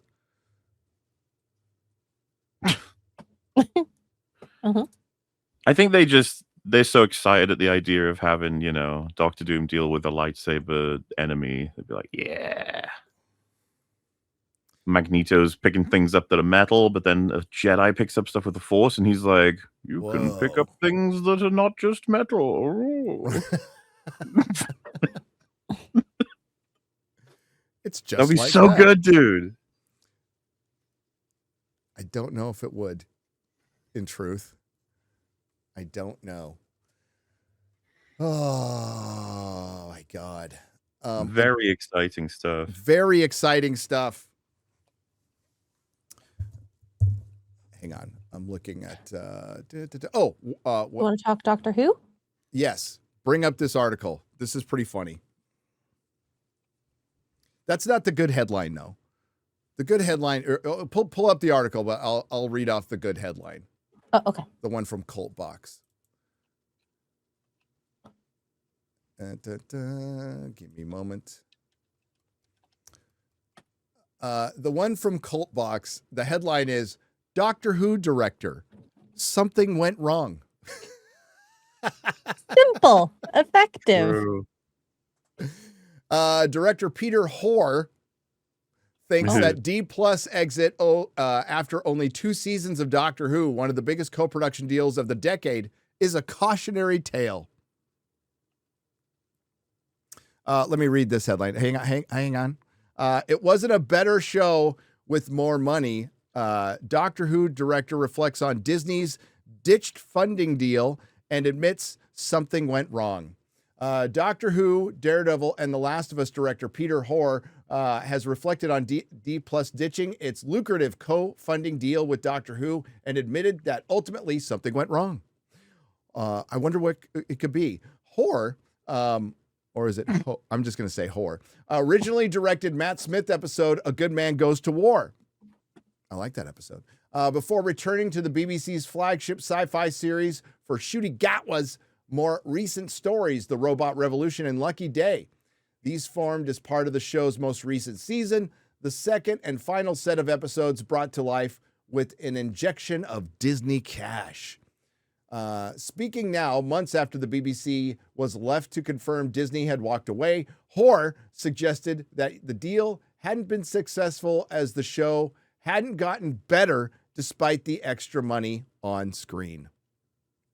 Which is true. I don't think anybody would doubt the skills at the front line of the show. I would. Hello? I would. Hang on. I don't think anybody would doubt the skills at the front line of the show, but something went wrong, he told a Deadline. I think there were lots of areas you could point fingers at. Ultimately, it wasn't a better show with more money. Still, Hoare framed this ultimately as a good thing. Oh, Doctor Who was canceled, and that's a good thing. As without D+ on board and with other streamers also looking to be more economical with their own investments, we haven't got the money anymore. Nobody has. Why is that, guys? Why isn't that? I've missed the top part of this. Sorry, so can you care to just share anything on the show you're streaming on? I was away having a piss. Get that out of the way before the show. Does anyone else, like, maybe this Dude, I'm is an alien 51, I've got a concept, weak bladder. but am I the only one that, like, when I leave sometimes, especially if you go for a piss, you can listen to the show while you leave so that you can keep up to date? No, you have it going through your headphones. We have it, you're through your speakers. No, We I have to put it go on through my, the I can't take my headphones to the toilet. What do you mean? They're not wireless. So what's the beginning bit? Just so I got a quick TLDR of the headline from this is Doctor Who director says something went wrong. Oh, yeah, because you you were given £100 million, not dollars, £100 million, 120 odd million dollars to make 2 6 to 8 episode series and a special, and then you decided to just put a fucking gay guy a black gay guy in a fucking skirt to cry every episode and go, why doesn't the public relate to a fucking gay black guy in a skirt crying every episode? This is crazy. They're all bigots. Yeah, the world outside their window doesn't represent the world outside 99.9999% of everyone else's window. Lowering the budget could only be a good thing at this point, as in like just make them more desperate. To actually like solve problems, to even entertain the idea of solving problems when it comes to making stories. Good characters and good story will always trump special effects every day of the week. Yep. I don't care. Red Dwarf looked like it was made with. I know, but Red Dwarf was made out of fucking sellotape and grey military paint. That's my point. Doctor Who is the prime example of being made out of sellotape. It used to be, and it was loved for decades upon decades. Now we have modernity and special, and over budgeting, and it's there to try and compensate for god awful characters, god awful writing that nobody can relate to. And again, this doesn't resemble the Doctor. So we're not even seeing the Doctor. And Ncuti Gatwa is not the Doctor. He's split from the Doctor. So he's not even the Doctor in the first fucking place. They'll just do everything but admit what the big problem is. And it's hilarious at this point. When do they need to start filming to get the Christmas special out? It's got to be in the next couple of months.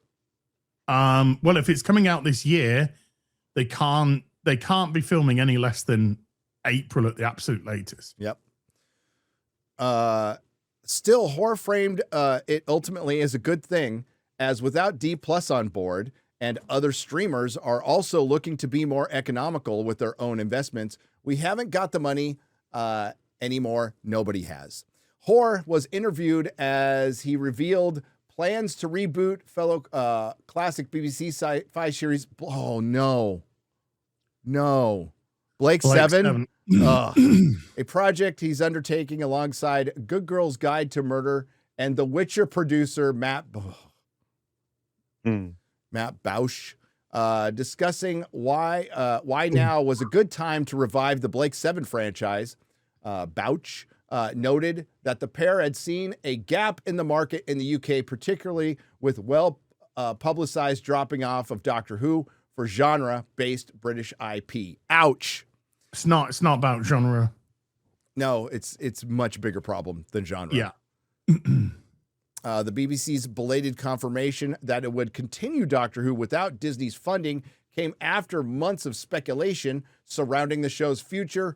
Current Doctor Who showrunner Russell T Davies had previously talked of writing scripts for a third season in the show's current era.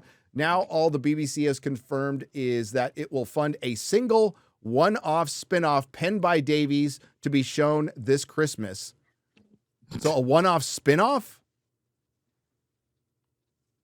A spin-off. That's interesting way to put it.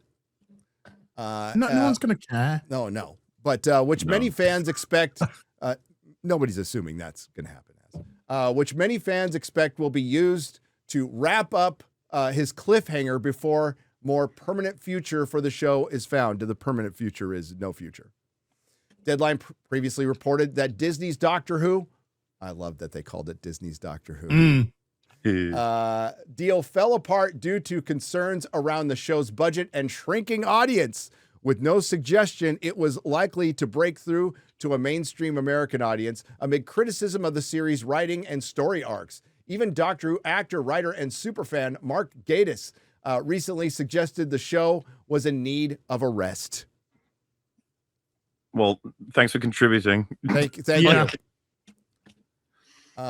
We'd like to thank D+ for being terrific global partners and collaborating over the past 2 seasons and for the upcoming The War Between the Land and Sea.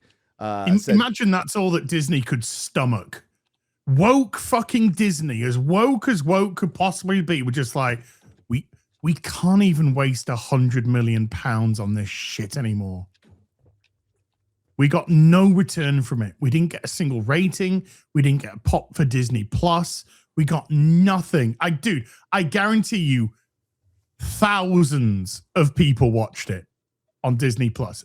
Just thousands, a few thousand, maybe 8 at best. But I bet you they got nothing. Nobody watched that fucking show. Oh, no.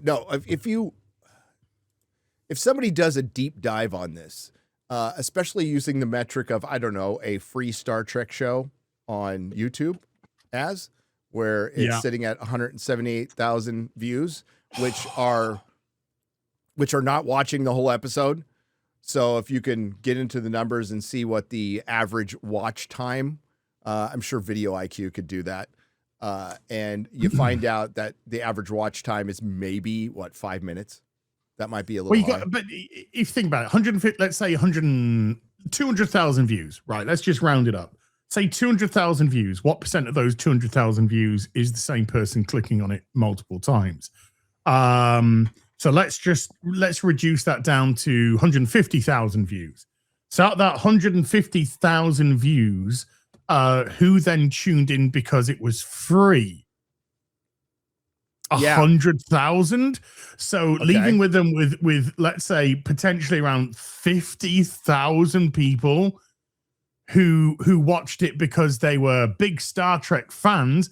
Out of that 50,000 that are big Star Trek fans, who is then going to make the plunge to go and buy Paramount Plus to watch more of this? If you go by the rule of that, 10%. So 5,000 people? Maybe. I mean, maybe. So then you take that metric, right, and you apply it to something behind a paywall. Yes. So they would have to, it's not even recommended. They would have to seek it out. And the percentages there's a reason they don't share numbers from streamers. It's because they're incredibly low, insanely low. So I don't think you are wrong at all to say on Disney Plus here in America, not the iPlayer. I'm sure more people watched it on the iPlayer in the UK, but for Americans going to Disney Plus and watching it, to say it's in the tens of thousands, I don't think it's far off. No, I think that's fair. I really don't. And I don't know if Red Letter Media was being tongue in cheek when they talked about this. I don't know if you guys remember what they said. They heard from people that's basically who was watching Kurtzman Trek, tens of thousands. But even if it's 20,000, 30,000, you're putting millions of dollars into an episode and you are just bleeding money at this point. So if it's low, that's why the YouTube thing is significant. And I just kind of speculated if it was a humiliation ritual by the Ellisons to, put this on YouTube for free. And we'll know. And I've already seen the excuses for that. Listen, it was promoted. It was promoted through Star Trek sites. So Star Trek fans knew about it. That's how I found out. As I fucking saw a Star Trek site say, oh, they're putting the episode up for free. I'm like, oh. Yes, I saw. I saw on a Pro Trek tweet that linked to a website saying that it was going up for free. Up for free, and then all I had to do, dude, all we had to do in the UK was just click VPN America. Boom, we could watch it for free as well. That's all we had to do. Yeah. So it would take somebody like me 2 seconds. And I could watch it on YouTube. So out of that 200,000, how many people did that? Yeah, like not many. And again, those 178,000 views are not 178,000 people watching the episode all the way through. And even if it was, that's insanely, embarrassingly low. And then apply that to behind a paywall. So, and that's why the Nielsen numbers are in minutes watched. And that's why this is why Netflix dominates the Nielsen numbers, because they drop all their episodes at once and they count all previous episodes. So if it's a show that has 200 episodes, of course it's going to be number one. So when Suits, dominates, it's because they count the whole fucking series and everybody watching the whole series and the minutes watched. And listen, if we're wrong, Paramount, show us the numbers. Show us the numbers and prove us wrong. And the thing is, they can't come out and show like fake numbers because they have stockholders. So they have to be truthful to some extent. To some degree. To some degree, yes. To some extent. But we still know that they play with these numbers. Well, they can generalize and lie off the generalization. Fucking Amazon did that. We'd like to thank D Plus for being terrific global partners, blah, blah, blah, says Lindy Salt. Thanks for funding our woke garbage. The BBC remains fully committed to Doctor Who. No, you should be committed for what you did for Doctor Who. Yeah, fully committed. Fully committed. To an asylum. Which continues to be one of our most loved dramas. No, it's not. It's not at all. Your numbers have shown that. Your fucking viewing figures have shown that. And you're 1.5 million at your lowest. 1.5 million. I mean, you'd think it would have been Star Wars, but I think Doctor Who is the best example of like draining every last droplet of passion out of a fan base. Yeah. Just gone. I saw a post saying, like, you know, Billy Piper is the Doctor Christmas special. That's actually a thing, and no one cares. No. No one's talking about any of it. No one's ever wanted that. No, because that's not even what I'm talking about. No one even cares to talk about it. You know what I mean? You're right. I mean, good point. But even the people like who are fans of the stuff that had come out recently were like against Billy Piper being the Doctor. Like Mr. Retardus was even against it. We can assure. We are delighted that Russell T. Davies has agreed to write us another spectacular Christmas special for 2026. He's the only one willing to do it. We can assure fans the Doctor is not going anywhere. Okay. Remember this. They're right. No, Gary, they're right. The Doctor is not going anywhere. He's not going on TV. Yep.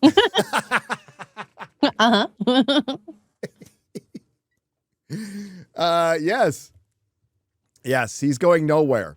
And we will be announcing plans for the next series in due course, which will ensure that Retardus remains at the heart of the BBC.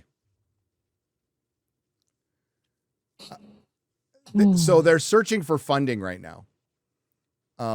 But if it just goes back to just the BBC doing it, that'll be hilarious. Right now, do you know where you can stream modern post-2005 Doctor Who for free? Free? Well, not for free. Okay. Do you know where you can stream it where you have a subscription? If you nowhere. The answer is nowhere. No, yeah, he got removed from Netflix. The answer is nowhere. It got removed from Amazon. Yeah. It got well, it was on Netflix, then it went to Amazon, then it went to HBO, and now it's off HBO. And nobody is even willing to bid to have it on their streaming service. Which probably didn't make sense to do a bit. You got to put seriously though, if you're going to put something on a streaming service, you literally, we just discussed it. You're putting on the streaming service for numbers. You're putting it on to get that. That's why like Suits was on. And Suits did really well because, you know, they put something that has a body of work that people used to like once upon a time. You put Suits on, people are just like, oh, I remember Suits. That was a great little show. And they watch more of that because comparative to today's slop, it's much more interesting to watch. By the way, Smallville has just gone over to Netflix. So Smallville's now on Netflix. So I expect that to do probably pretty decently. It's probably going to do pretty well. You can't put modern Doctor Who on a streaming service because you're putting it there because we're going to pay money. We're going to pay licensing money to put this on our streaming service that nobody's going to fucking watch it. No. It shows, well, I mean, there are so many signs of the decline of Star Trek and all this, but I think, for example, because I'm not going to let this go, the exclusive manufacturer of 1/6 scale Doctor Who action figures went out of business and screwed over Doctor Who fans and by not refunding any pre-orders or anything like that. There's no merchandising, and now nobody wants it even on their streamer. And like the modern Doctor Who for the first, God, there's so much bad now. So we can just say the first half. Remember when most of Doctor Who was pretty good and it was just a couple of shitty Jodie series? Now it's half of Doctor Who is complete shit of the modern series. So nobody wants it. And that's why the Disney deal made no fucking sense, because they couldn't air any of the older Doctor Who. They could only air the Ncuti Gatwa Doctor Who. That's why they were almost going to call it season 1 when they they wanted to release it as sort of a new. I thought it was like that's how they categorized it on Disney Plus and shit. They did. That's what Russell T Davies wanted. Yes. Yeah. It's all confusing, but it's gone. No. It's gone, guys. Do you want the Lord of the Rings box office? Yep, I do. I Okay. do.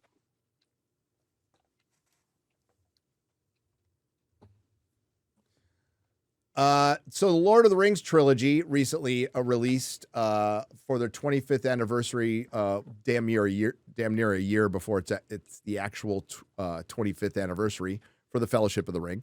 And it was through, I think, Fathom Events, and they got 11 million at the box office worldwide. If they had done a full release, anniversary release, it would have been the #1 movie in America easily,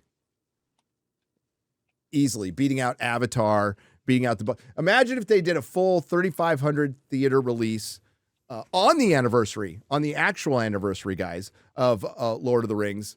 It would be probably like the Star Wars 20th anniversary that was #1 at the box office. Each movie was #1 at the box office. It was done in around May, right? So it was done in early or late spring. I remember fucking Howard Stern bitching about Empire Strikes Back beating Private Parts at the box office. He was fucking bitter about that. That was hilarious. But yes, Lord of the Rings trilogy 25th anniversary event rings up 11 million worldwide because it's the greatest trilogy of all time. And I saw a bunch of people talking about this, and it was fucking brilliant. While Lord of the Rings fans are waiting for the next installment of the franchise, and Andy Serkis directed The Hunt for why'd you have to bring that up? Where they're going to recast Aragorn. They return, but not Gandalf.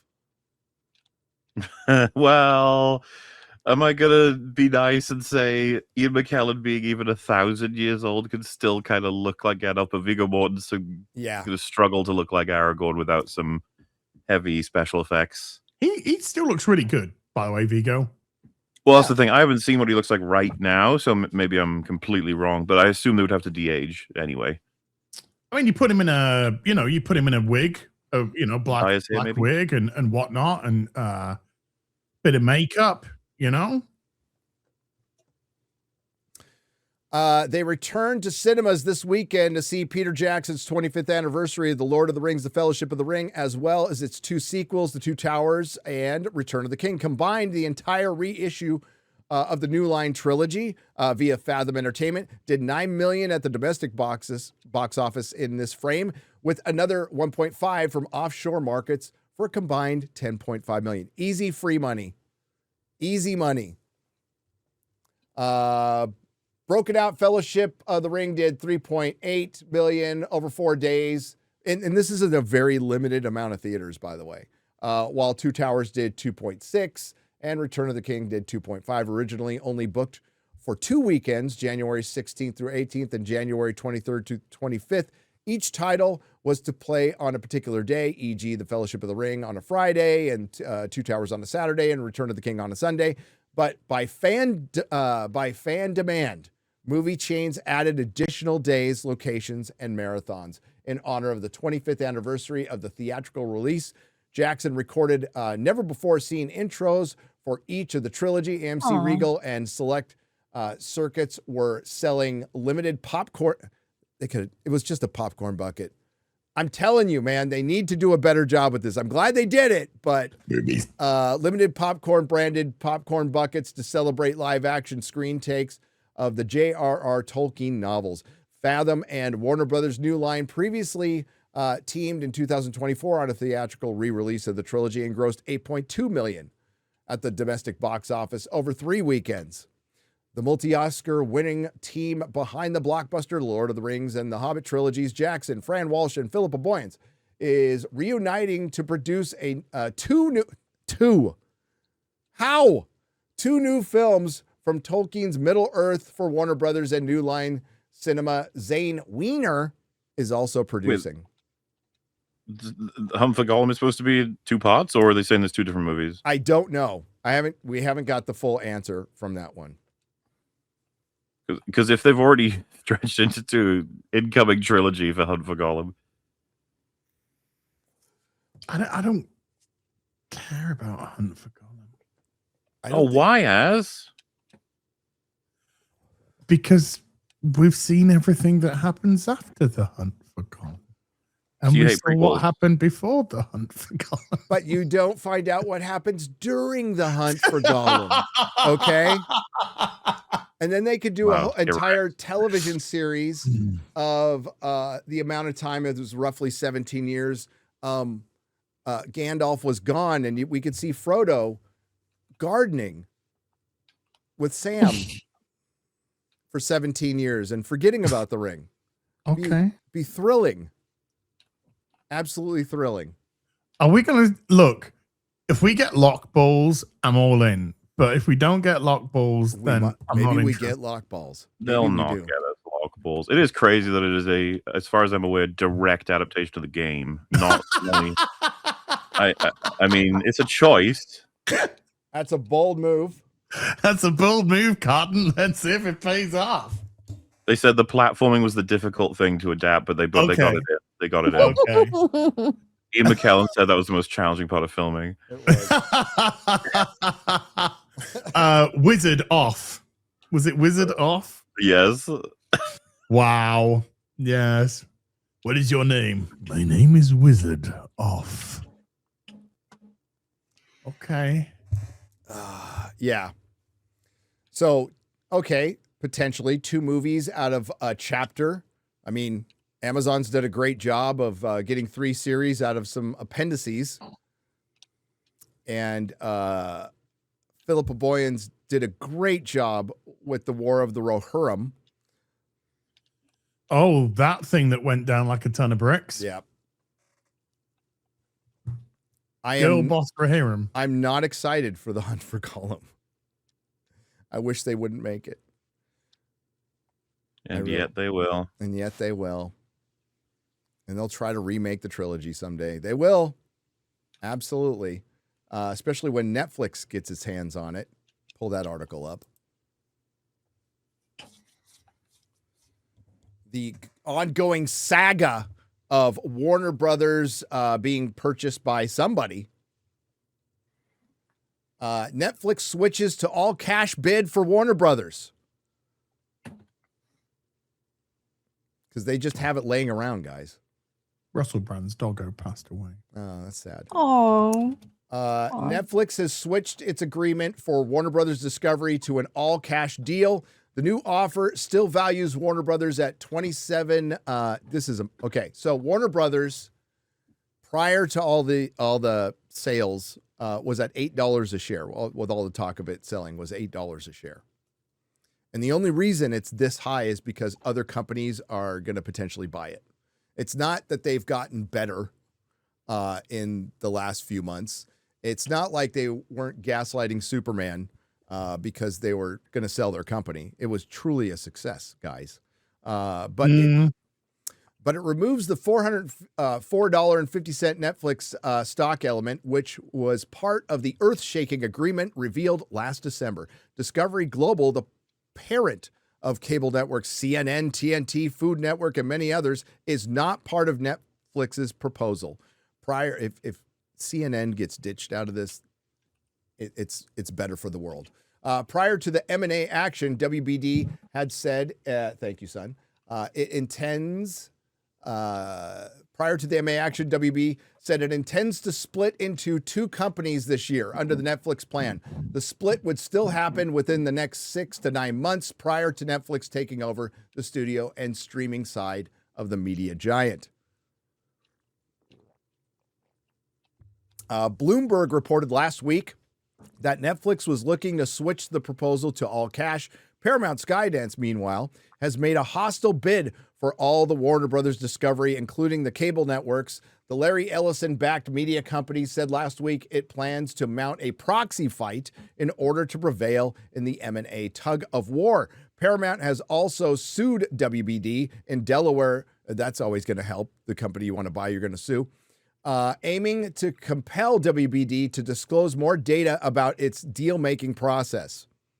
So they want them to disclose like what the deal is between Netflix. Good luck with that.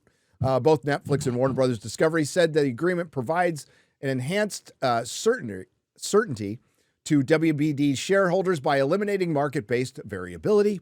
The new agreement, still worth the previous $82.7 billion, that's all, would also likely be a faster pathway to a shareholder vote on the transaction, which is projected to happen by April 2020. So this April, it's going to go down.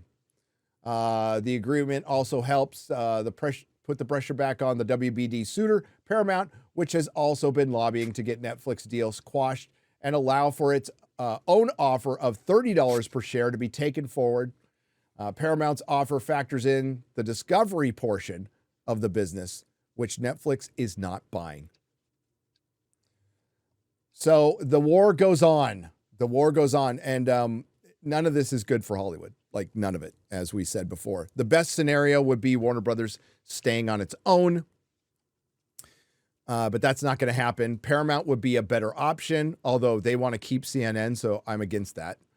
And Netflix just wants the IP, which is weird because Netflix is doing really well, supposedly. Their stock has gone down a bit, but overall, they are the kings of streaming. They have enough cash reserves to buy an entire studio for $82 billion. No other studio has that. Most of the other, all of the legacy studios, including Disney, are in debt, are billions of dollars in debt. And why are they in debt? Well, because they've made a lot of shit and bad decisions. That's why they're in debt. So Netflix is going to rule Hollywood either way. And yeah, the thought of Netflix being in charge of the Harry Potter series, they would be taking over, Lord of the Rings. So they would have distribution rights to both. They would own DC Comics outright. They would own Batman outright, amongst many other things. That's just scratching the surface. And it's funny that all the people like calling out this deal, will work for Netflix at the drop of a hat. Heartbeat. Yeah. Absolute heartbeat. In actual fact, most of them have been lobbying to try and get Netflix roles, particularly in the comic world, as we know. Mm-hmm. Oh, yeah. Well, Netflix is, well, I assume it's going to be good. Gentleman Season 2 is coming out this year. Well, fingers crossed. So I think I just saw a post saying Clarkson's Farm Season 5 coming out in May. That would track. Let me see that. Let's go look. That's usually when it comes out. So like late April. Season 5 release date. There we go. Yes. Clarkson's Farm Season 5 doesn't have confirmed release date yet, but it's expected late spring 2026, likely May. Can't fucking wait. Can't wait. What'd you guys think of season 4? I haven't seen it. You haven't? How could you have not lot. seen it? As Because there's going to come a day when I just have to sit back and relax. And on that day, I can just go Clarkson's Farm and just watch. You could have just rewatched it on that day. yeah, Yeah, it's got great rewatchable value. So you haven't had that day in the last year or two? No, I'm talking about a day that's a lot more permanent away from the internet. On his retirement day. Not necessarily my retirement day, but I don't know. It's just one of those. It's just one of those things where I just want to hold on. I want to hold on to something that I could, just get into. What do you think of season 4, MauLer? I thought it was awesome. I'm pretty like I kind of love all of it. I'm never disappointed with that show. Though what's kind of funny, right? When you prompt me to think about it, what comes to mind immediately is his conflict with those people trying to build the pub, right? The ladies specifically, and obviously get the Top Gear Grand Tour tent of solving problems and stuff. But no, it's just a general good time. Feels more authentic than anything that's on TV. Yeah, it was. I didn't know it at the time, but now going back and watching a bunch of Grand Tour documentaries, they bought that tent like outright. They owned all their own shit. So I was like, how did they get the tent? Did Amazon own that? Oh no, they own it, and it's just been sitting in a warehouse. And I guess they were renting it out to some people, but it's like some tent that costs like millions of dollars. Yeah. But yeah, those two women who just fucking frauds, complete frauds. And although the umbrellas were his idea, but yeah, it ended kind of on a sad note because it ended with like the pub not doing great. Yeah. So, but I think he's turned that around. I was so happy and then sad. I went to his site and the crisps were back up on the Diddly Squat farm shop site, but they don't send them to the States. Oh, I can get some for you if you want. Yeah. Do you want me to get some for you? Yeah. The crisps are so fucking good. Oh, yes. Okay, I'll get like a box of mixed flavors or something for you. I can't wait till I can take you guys to Clarkson's farm. We can see if me and Shad sign the wall at the cafe. Like, Hopefully it's still they'll there. just let anyone do that, huh? yes, Yeah. They will. Yes, they give you a Sharpie and have you sign the wall. Yeah, I don't know if they clean it off after a certain amount of time or not, but yeah, it was a good time. It was a good time. I think we should go to the people. We the people. We the people. Why is Eric dressing as a pirate? It was a goal, Promoting I drunk think. 3PO. Oh yeah, he had to. He lost a bet to drunk 3PO. Yeah. And so there's a lot of posts of him in his pirate outfit on I think Twitter I found right the now. thumbnail for the episode 3 as well, dude. It's the Starfleet Leering Academy. Starfleet Leering Academy. Aw. The Starfleet Leering Academy. Oh, hey, show me your Batman.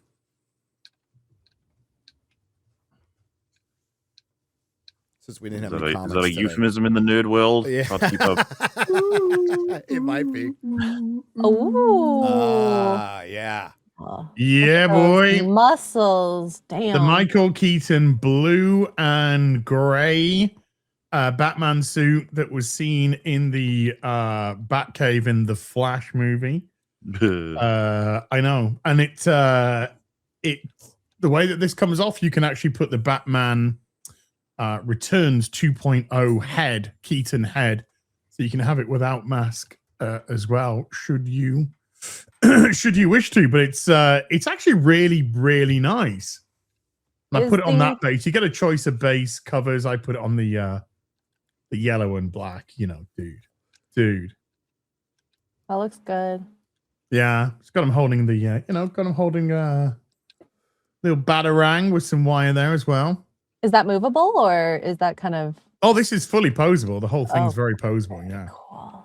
Rah. Love it. Yeah. Excellent. Did you get? Yeah. My Terminator Battle 2.0 battle damaged T800 just arrived. Mine has as well. I got him and the T1000. Yeah. Them next to each other. Nice. Have you got the T1000? I cancelled my T1000 pre-order. Why? Because you're being responsible? Yes. Because I went through my list of stuff and I cut a lot of it out in the name of responsibility. But I am going to have the T800 2.0 undamaged version coming. Then I'm going to have the battle damaged and the undamaged next to each other. Okay, Gary, am I crazy? Or if you had a choice of battle damaged and unbattle damaged, or battle damaged and T1000, which should you choose? As in T850, well, T800, right? 'Cause it's T2. Yeah. So T800 and T1000, or T800 two versions. T800 two versions. What? Yeah. Why? It's Arnold. Exactly. It's Arnold. I mean, Can we do a poll? I want to know if I'm crazy and like I'm just a non-collector or something. I could actually see MauLer's Well, face. you're just asking me to drop. choose. You choose between the T800 and the T1000. No. Okay. No. So, your choices are for 1/6 figures. You can have a T800 and a T800 battle damaged, or a T800 battle damaged and a T1000. Oh, I get the T800 and the T1000 because then I get. Dang. Okay, there we go. Yeah. I thought it was. Whatever. I thought it was a choice between the T800 and T1000. Like I like them both. I didn't get either, by the way, because I don't have any room. But I did get Oh. this. I was talking about this with. Oh, the Mondo Batman the Animated Series. Well, this is the Susoi or whatever, because the Mondo one is just a So-so is just a plastic action figure. This is not. So is that like a fabric Yes, outfit? Yeah. fabric costume. It's fucking dope, and you can put like other faces on them, like a little smile or whatever. Yeah, this was. I got the My Clayface Batman the Animated Series 1.6 just arrived. That box is huge. As if Oh, you. yeah. Hey, I know him too. Dark Knight Returns. The only thing that's missing is his little belt. Is his belt on his leg? Yeah. I wish they would have put that in. We can fix this as if you get a little podium, like a thing that looks like a statue, go on it, and then just spray paint a bunch of rocks. You can say that's the T1000. That's been shot and yeah. Like limited damage collector's item. Yes. I just get a bunch of little stones, gray, do it gray, a little bit of one of a kind. red and orange to give that sort of heat aspect to it. Yeah. Have you got a T800 in there, Gary? No. In that room? No, I'll probably fix that. Yeah, there's no rhyme or reason to my collecting. It's whatever I think looks cool. I like the third-party stuff because it's just the stuff you can't normally get. So, like, I got a Mad Max back there, and Conan and stuff that's hard to find. That's my preference. But yeah, I need one. I need one for my movie section, for sure. But let's go to the people, shall we? Mexi Rage 2431 for 20 says, "Hey all! After all these years, and for the first time, I got to experience the Lord of the Rings trilogy in the theater, and I fell in love with the movies again. When the Battle of Helm's Deep was about to start, my theater was dead silent. Great time. Oh, Ooh. The anticipation. Now, I'll never forget walking out of. I've told the story before, but when I saw the trailers for The Lord of the Rings back then, I'm like, like if they just put together a semi-decent movie, I didn't expect to be seeing like a cinema classic. And when I walked out, I'm like, oh, that was like walking out of The Empire Strikes Back. I'm like, that's a classic. This will be remembered forever. That was just Fellowship. I'm like, that wasn't just like a passable movie. That might have been the greatest movie I've ever seen.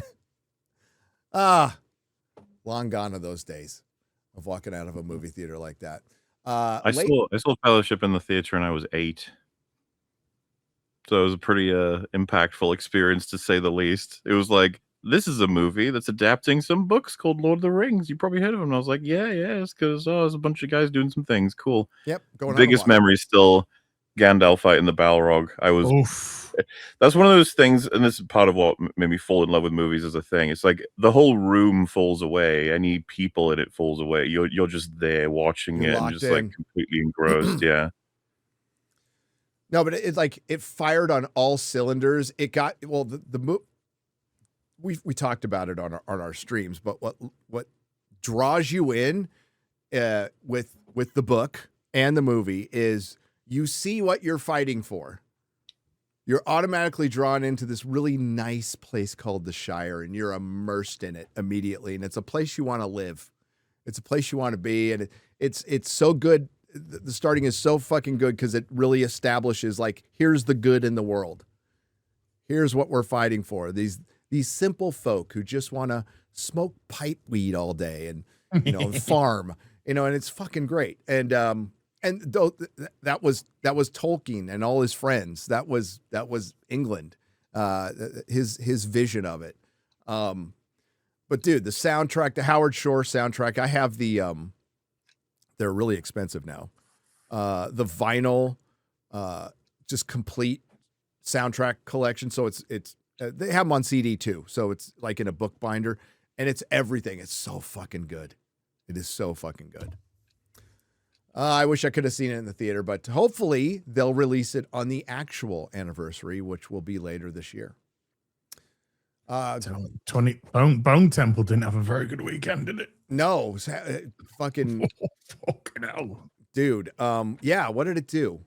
Worldwide. Worldwide, it's on 31, and that's what the first movie did in the States alone, right? The opening weekend domestically did 30 mil for 28 years later. Yeah. So worldwide, it's done 1 million more than it did domestically on its opening weekend. And it's got a good cinema score. It's got, I would say, pretty decent word of mouth. I'm not going to say overwhelming, but I just. Oh, by the way, and that's adding the Monday. That's adding the Monday. That's adding them. Oh boy. So I think apathy would be the best description. I had no interest, and then I listened to some people's reviews on it, some which were favored it, and others which were a little bit more skeptical, and none of that seemed to appeal to me in the slightest. No. Avatar is still out in theaters, dominating. Oh boy. Back to number one again. Yeah. Yep. Whatever deal he made with the devil on that one. Good for you, James. Yep. Yeah, Bone Temple did 13 million domestically over the weekend to the 30 million that it did for 28 years later. Yeah. Wow. Well, remember we said last year after Avatar, there's nothing until March. There's no tent poles. There's nothing. Like, theaters are screwed. So yes, they need, you know what they need to do? Re-release the Lord of the Rings every fucking weekend and they'll be fine. It's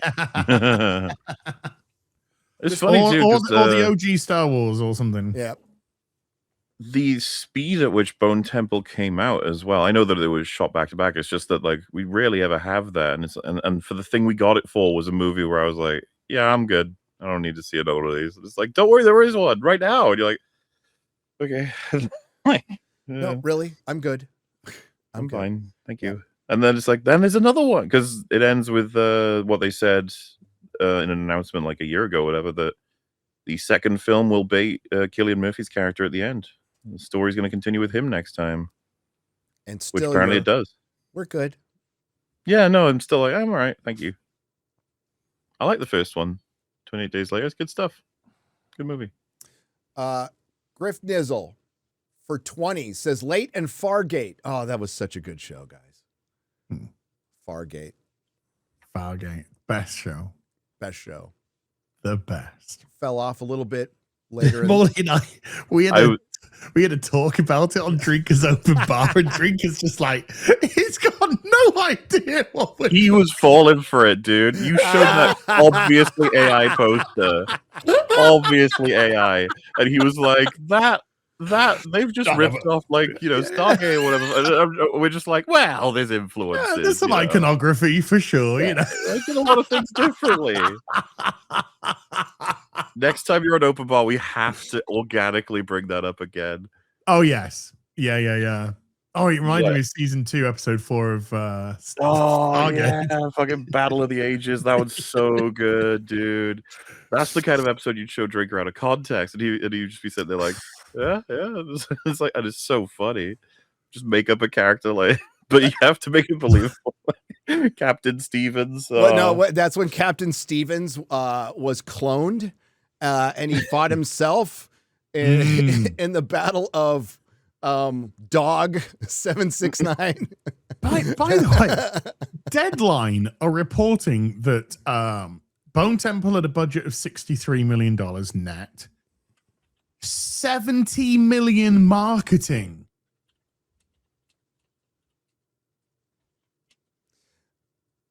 That doesn't sound like a lot. Well, no, it sounds like a huge amount comparative to the fact that it's over the production budget. No, you said 63 million? 63 million production budget. Yeah. 70 million marketing budget. I thought you said 17. 70. No, oh, right. yeah. Same. Yeah. That's insane. That's what Deadline are reporting. I also don't even feel like I felt that, if you know what I mean. Like, I guess I've seen that image of Ray Fiennes going. No, raw I don't times, see but- where the 70 million went, to be honest with you. And no, you can't tell what the movie's about other than it's a bunch of Jimmy Savile's, satanic Jimmy Savile's. Jimmy Savile was satanic as far as I'm concerned. Well, yeah. Pretty he fucking encompassed that satanic, most. yes. God damn. That documentary, you've talked about it in the past, MauLer, on him. Holy shit. That is some dark. It's so good at stuff. letting you know just how fucking evil that man was, right? Like every good thing he ever did, he admitted was just to buy his way into heaven. That's the only purpose of it. Yep. And his corpse had his fingers crossed, as in he could feel himself dying, and he was But like, "Please, please, He also, please, please." every good thing he did was to get access to kids. So it Yeah. wasn't No, really yeah, that good. Yeah. But you're right. And Yeah, it gave him holy access shit. to hospitals, kids' hospitals. Wasn't he- like physically, incapable children. The man should never be allowed to stop suffering in hell. That should absolutely be his fate. Oh, yeah. Straight up Ricky Gervais hell that he talked about in his last special, but worse than that. Yeah, and the BBC protected him for so fucking long, and they knew. Of course they did. They protected them all. Stuart Hall, Yeah. Rolf Gary Glitter. Harris, Gary Glitter. They protected them all. It's a network of fucking pedos, the BBC. Now, if it wasn't some government branch, do you think that organization would even still be around? It shouldn't be. If one is working in concert with the other, what does that say to you? Yeah, well, yeah. Yeah, Birds of a feather, exactly. pedo together. Pedo together, yeah. But don't talk about it in the UK. You go get yourself the fucking knock. Knock, knock. You saying naughty things online, trying to drag you to prison. But they are the most trusted name in news, they are unbiased and trusted name in news, even though one of their biggest presenters just got fucking canceled for being a little pedo. That happened in the last, 5 years, right? What? Maybe 10? Specifically. You're the presenter who was the BBC presenter who got was Hugh Morris, was it? Yeah. That was in the last 5-6 years. Yeah, trying to hit up he got fuck all. He got less than somebody saying a mean tweet online. Yep. Hugh Edwards. That's Hugh not Edwards. Hugh Edwards. Yeah. So back to this Leighton Fargate, as you would you recommended Alice in Borderlands in the past, but said season 3 sucked. Is it Yes. still worth starting the show fresh, or does season 3 ruin it? You can watch season 1 and 2, and the end of season 2 can be the end. Yeah. Because That is the end for me. Yeah. Because the end of season 2 was actually there's a little thing that could be open if they want to go ahead and make a season 3. They decided to make a season 3. So I would say watch season 1 and 2. There's your ending. Don't go to season 3 at all. Season 3 is For the record, I did not watch season 3 because of what this Bruin has said, and so the You're show happy. to me is season 1 and 2. Yeah, that's You're it. like, cool. Yeah, because it's a decent enough ending at the end of season 2. All right, so I will continue on till the end of season 2. Yeah. I like it. I can't say I'm in love with the show, but I like it. No, it's fun. Yeah. It's a good fun. It's a good fun Did show. you guys see The Last Samurai Standing? Yes. No. I watched all of it in one sitting. Fuck. It's amazing. It's so good. It's fucking amazing. And it's been renewed for a season 2. Oh, good. Holy shit, that was fun. 6 episodes. You can't stop watching. You just can't stop watching it. What's that on? It's on Netflix. Netflix. Highly recommend. Yeah, brilliant stuff. A bunch of people were talking about it in chat, and then Disbrew talked it up early on. So I'm like, Yeah. Melissa and I are like, we got nothing to watch. I'll just watch one episode. 3 o'clock in the morning. 3 o'clock in the morning when I'm going to bed. All right, yeah, I'll give it a little Yeah, see. so, I couldn't put it. That's it. As soon as I start, I could not put it down. It was so interesting. The story was brilliant. The characters were excellent. well, and then setting it like Pulling no punches. yeah, it's an but it's setting it in somewhat of real history of the end of the samurai and stuff that kind of got me into it. So, Yeah, it's not what happened, but it's not what happened, but it's doing a sort of fictional take on Yeah, what yeah. kind of happened to the samurai. It's Really very fucking cool. yeah. So yeah, highly recommend that one. Arg, another Yeah, oh name. man, dude, yeah, fuck yeah, dude. I could easily watch that again. I could watch it No again problem. too. Arg, another name for $49.99. His Academy. The final Star Trek. These are the meanderings of the starship. She's no prize. Its continuing mission to propagandize strange new fetishes, seek out new pronouns and embarrassments, and to badly go where Hollywood has gone before. Well done. Josh Kelsey has dropped $19.99 and walks away. He's done talking. He said Merry Christmas. That was it. Yeah. I think he said Happy New Year. He said Happy too. New Year's. Yeah. He did. He did. He only speak when he needs to speak. Yeah. Mhm.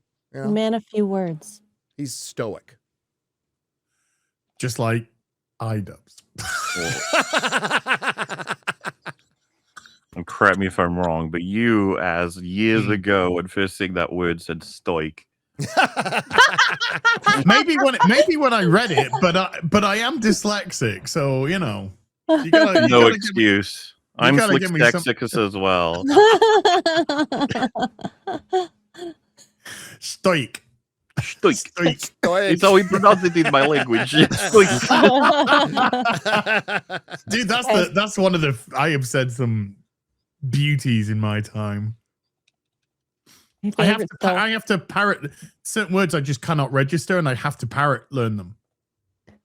No, I know what you mean. I know. It's the only way that I can. It's the only way I can I do can it. I'm hear- really bad with spelling anything with an I and an E. I always flip them every time, and then I my word before process is like, E. nope. I before the That's except after after C. That's a shit rule that doesn't help when anything. sound I is know a- it doesn't work half the Is a time. neighbor or way, except for the times it's not. English is so difficult. It's my second first language. Griff Dizzle for 20. Says they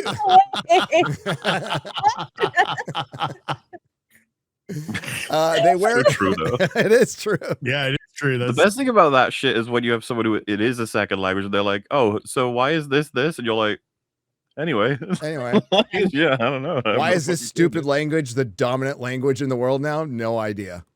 No idea. But pretty soon, we'll just be saying no cap 6-7 yo yo. I'll never do that again. Oh, I it's already promise. started. Deadass. No, stop. They wear Griffnizzle for 20. They wear uniforms, have ranks, are legally bound to follow orders of the state, can be thrown in jail if they don't, and have access to weapons of mass destruction. Starfleet not being military is a commie cope. Exactly. Yeah. Absolutely. Well, we got fucking starships with quantum torpedoes, for fuck's sake. Yeah, but it's peaceful. It's peaceful. Yeah, they're peaceful. They're quantum torpedoes of peace. And angry fat lesbians are in charge of it all. Like, we'd be doomed. They can't even stay in their own relationships, much less USS U-Haul. yes. Dude, I swear to God, I really hope Tig Notaro and that stupid tart get into a relationship together. I'm going to break it. We've already done the USS U-Haul before in a video, but I will break that shit out again. So I hope so. I think it's going to get so much worse. Alan said it gets worse. It always does, man. It always does. Except, I guess, for the Acolyte, it peaked at number 3. I'm sorry. I heard Az's voice. What are you watching? One of your own videos right now? Az, what are you doing? What the fuck are you doing? There's a teaser trailer for episode 3 and it's legit. Yeah, right. You think it's legit? Because I wasn't sure. No, it is legit. Hang on a second. Read a super chat. I have to pee. Okay. See, Okay. I can announce it and let you guys know. When you get back. Because I found it and I couldn't tell if it was real or not. It's legit. Yeah. Okay. So let's see. Dave the Rave for 20 British pounds says Deadline is saying that there is a remake of Terry Nation's great sci-fi Blake 7 on the BBC. Stop the world. I want to get off. Hail you guys. PS Starfleet Academy sucks. I'm off to eat a comms badge. LOL. Now, the only reason I didn't think it was real was because it was portrait. And I'm like, no, that is for your TikTok generation. That makes That's sense. for your TikTok generation, but no, it's absolutely legit. A lot of things are actually marketed in portrait now because of TikTok and Instagram and everything. That makes sense. Because it allows people to then react to it as well. Yep. And MauLer, just so you know, the first image is topless boys. What? They're not even men. Oh right? No, it's the bully boy and Caleb naked. Yeah. Anyways, MauLer's already happy. Yeah. Ministry of Wrongthing for $9.99 says as is late. Replace him with the Spock fig as punishment. Fig for a late fig. Okay. They knew I was arriving late. I told them I was arriving late. Yes. Sean the Nerd for $20 says new show should be called Star Trek SA because it doesn't take no for an answer. I mean, we've had Star Trek STD, so yeah. Itself on suspecting people. Also, the USS Athena is the only ship with a permanent list to port with all the body positives. Okay. Are you ready? I'm ready. I'm ready. Sorry, I'm fasting right now. Look at that. So all I'm drinking is water. So here's our first look at episode 3, Gary. Oh my God. And that is not there's more clothes removed in the teaser. What was it?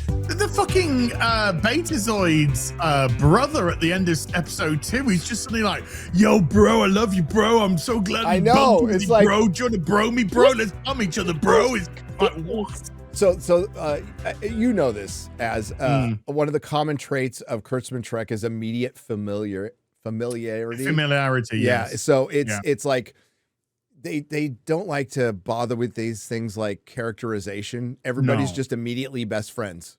And it's like they've been around each other for years.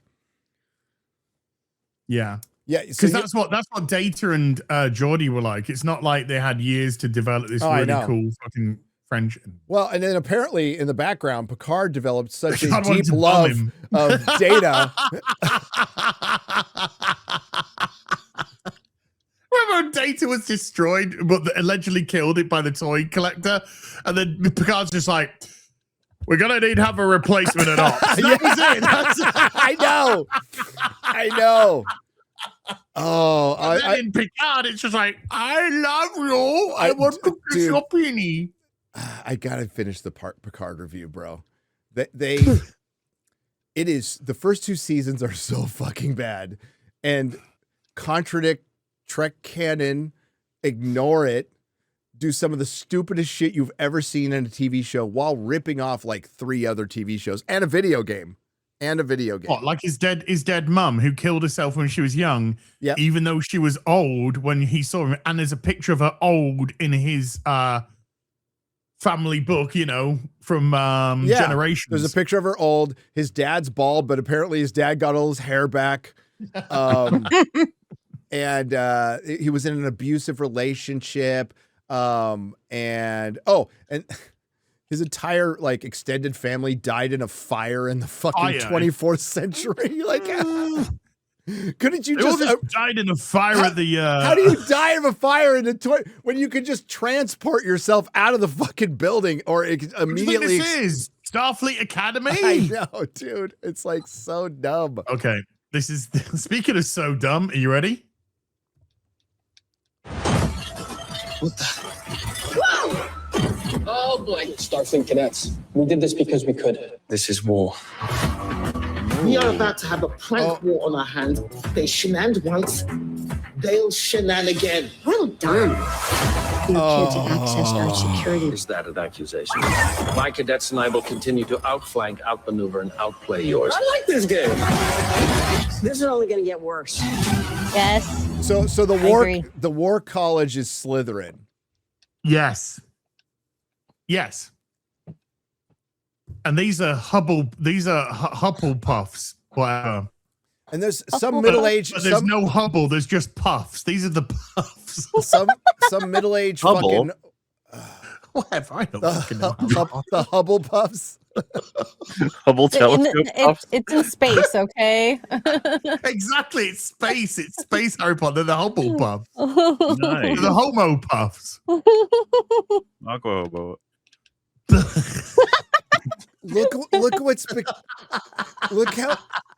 Look how they've massacred our boy. Like, look at what Star Trek has become. Some fucking wet dream of a middle-aged fucking Hollywood wine mom. Yeah. And Kurtzman. That's what I was talking about. Sorry. I should be more specific.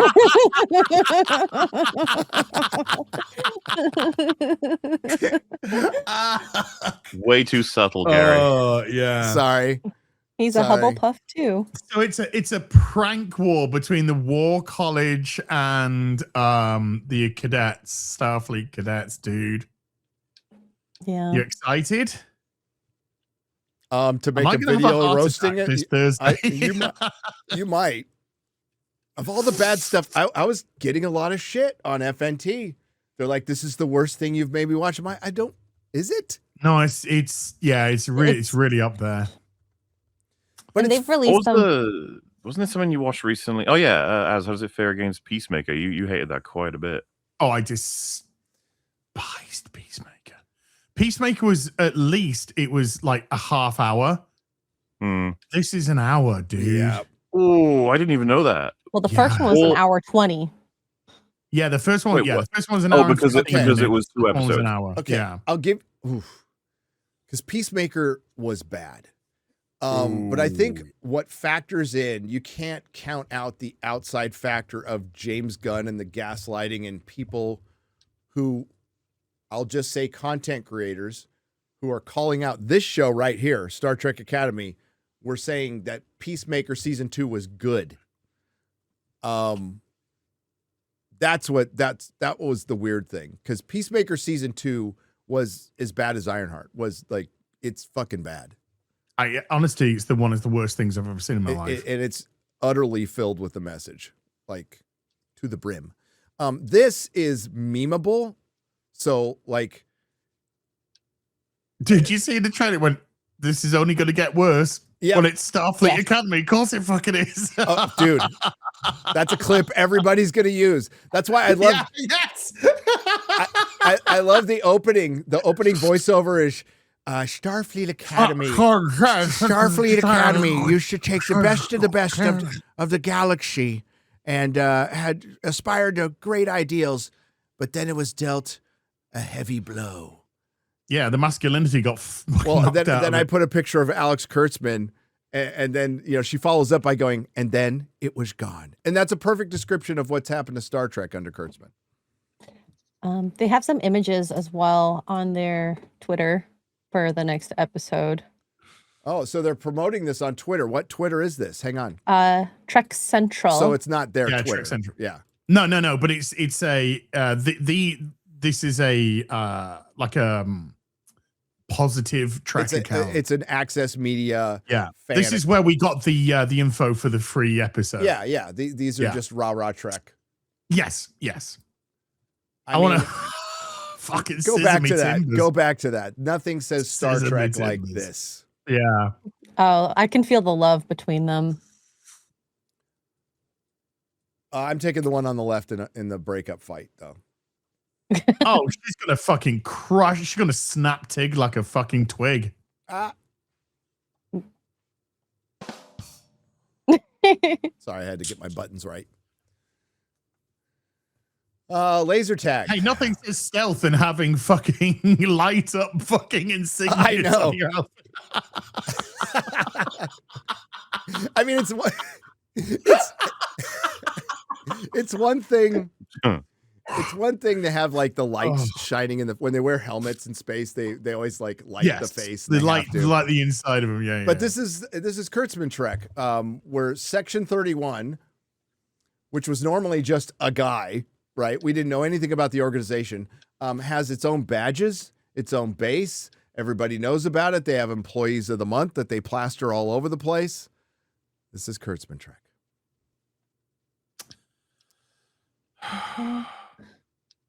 There's more. Commie uniforms. Yeah. Oh yeah, they fucking got their Chairman Mao outfits on. I bet Hassan's already ordered 6 of them. She cannot do one push-up. No. You're asking a lot there, Gary. Come on. No. Wow, there's lots of Tig Why is Notaro. Tig Notaro in this shit? Who likes Tig Notaro? Who thinks Tig Notaro is funny? does. Oh, yeah, of course. And one more. And there's the brother of Brett Cooper.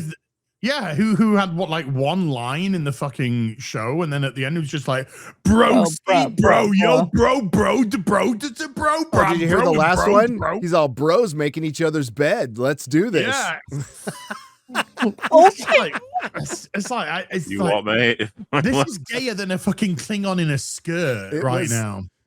It was gayer than 4 guys, Look fucking how 5 guys. tiny that little. Oh, look at her. She's tiny. She is small. And then there's Precious on the right. Because all the dudes are like 6'5", and the women like 150 centimeters. What the fuck's a centimeter? The ultimate measurement is just so We reject your metric bullshit, except What's when that we in don't. Except when we don't. Can I have a pint of beer, please? Don't you mean 1.3 liters of beer? Yeah.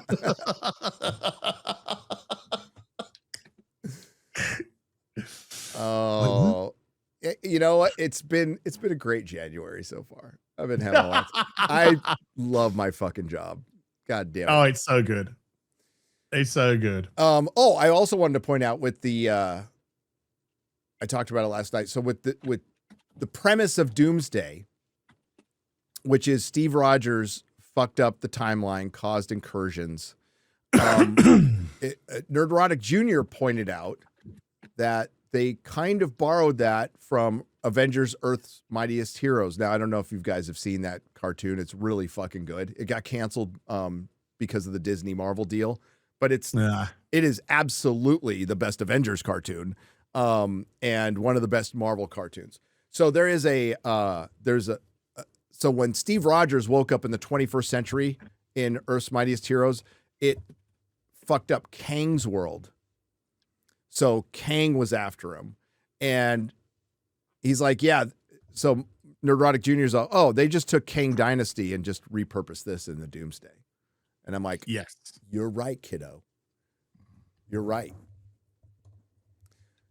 I don't know. Do they stream Earth's Mightiest Heroes anywhere? I know the DVDs are fucking pricey, but highly recommend it. Very good. And the best version of Kang you will ever see in anywhere, including the comics. But that wouldn't surprise me if they just repurposed Kang Dynasty. So better than Ant-Man and the Wasp Quantumania. Really? Yeah. Wow. There's a bit of a charged word. We'll save that story for Az's channel next week. What? Which one? The Quantumania behind the scenes story, which is insane. MauLer knows it. Ooh. Insane. Quite spicy. Very spicy. Nothing to do with spoilers, just really super spicy. Oh yeah, and dude, Starfleet Academy's got Cherons in it, for fuck's sake. Okay, but they were in Section 31, so that's where I'm like, I know I saw one before, but it was in Section 31. But it shouldn't have been in Section 31. No, it shouldn't be anywhere, but this is like, are you shocked? Well, right. Right. So in the original series, yes, you got the two Cherons, one with white on one side, one with black on the other, and vice versa, because they hate each other because of the reversal. Two guys, two males, two men, to go back to their own planet to discover that they've all killed them. Everyone's wiped each other out. Everybody's dead. So there's two male Cherons left. So did they bum themselves into reproduction? It's Kurtzman Trek. That's quite possible. It is. That is a scary thing. That is the scary thing. Well, that's the purpose of Kurtzman Trek. If you want to understand why so many Star Trek fans are upset, this is why I hate prequels. They began with a prequel, Star Trek Discovery, and they gave Spock a human sister, an older sister that he never talked about, who in the show literally guides his way to becoming the Vulcan he is and directs him towards seeking out Kirk. There's a whole speech about it where like Spock basically says, "Oh, I'll miss you, Michael. You complete me. You have guided me. You made me the man I am today. You made me the man I am today." It's such fucking fanfic garbage. Yeah, and it's been going on for years, dude. Dude, we're not about to let a woman take credit for a man's work. But that's what they do. Reverse Uno'd Batwoman. I miss you, Batwoman.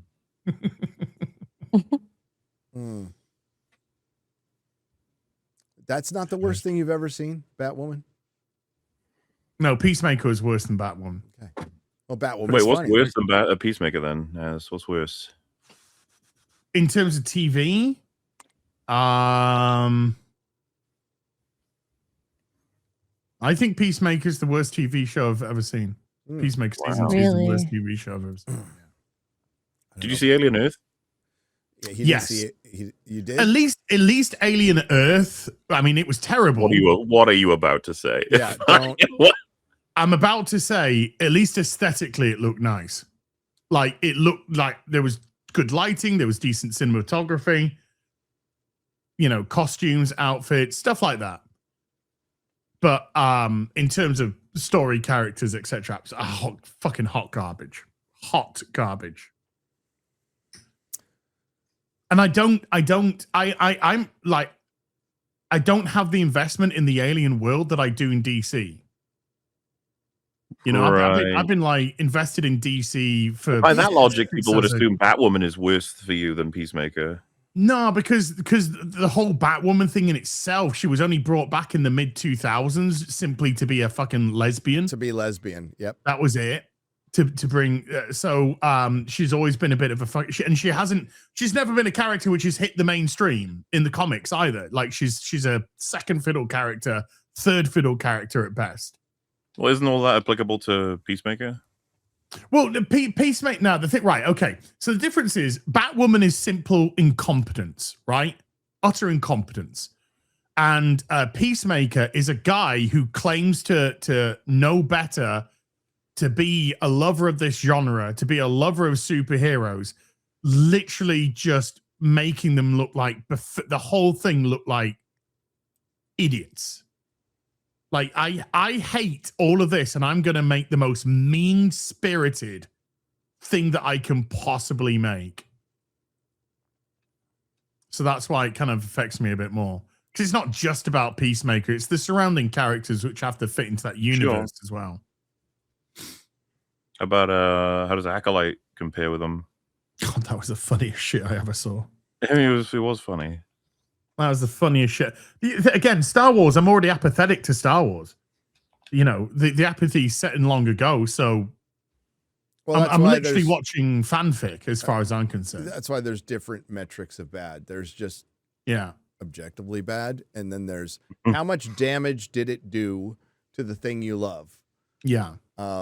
That's where like Loki has to come into play. Doctor Strange Mom for a movie has to come into play. For me, Rings of Power. Fucking god awful. So I guess it just depends on how much it buggers the thing you love. Tips the Turtle for 20 says, so Doomsday is a bad version of Hickman's Everything Dies. Did you guys read it? Thoughts? It's everything leading up to, but excluding the latest Secret Wars. When did that come out? I don't think so. I think I was buying Marvel Comics in, what was it, 2016? I wasn't reading a lot of them after that. It was just getting so bad. It's supposed to be a combination of both Secret Wars and God Emperor Doom.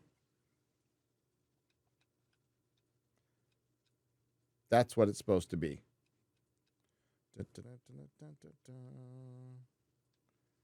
Neat. Neato. Looking down. Neato. Having a little look-see there. I would have thought She-Hulk would rank pretty high as the worst TV show ever as well. Dude, that was 25 minutes of hilarity. I enjoyed it on an entertaining perspective. I enjoyed it on a financial perspective. That's good. There you go. Did you say you enjoyed it on an entertaining perspective? That's like the main good thing a TV show should do. As a girl who likes reality television, things can be entertaining, but they're not good.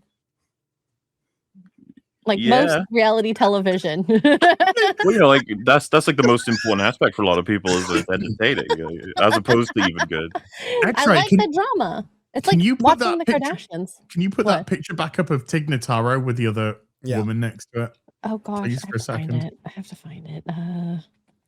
Everything Dies was from the Avengers Marvel Now in 2013. Bit of a fuzzy year for me. Let's just say. It's the year I sold my shop. All right, found it. Okay, cool. So character on the right, Tig Notaro. Character on the left, Big Notaro.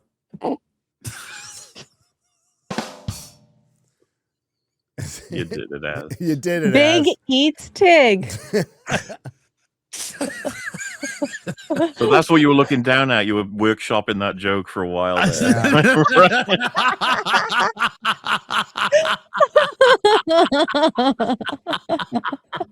Oh my god! I'm just trying to find fucking memes left, right, and center. You know.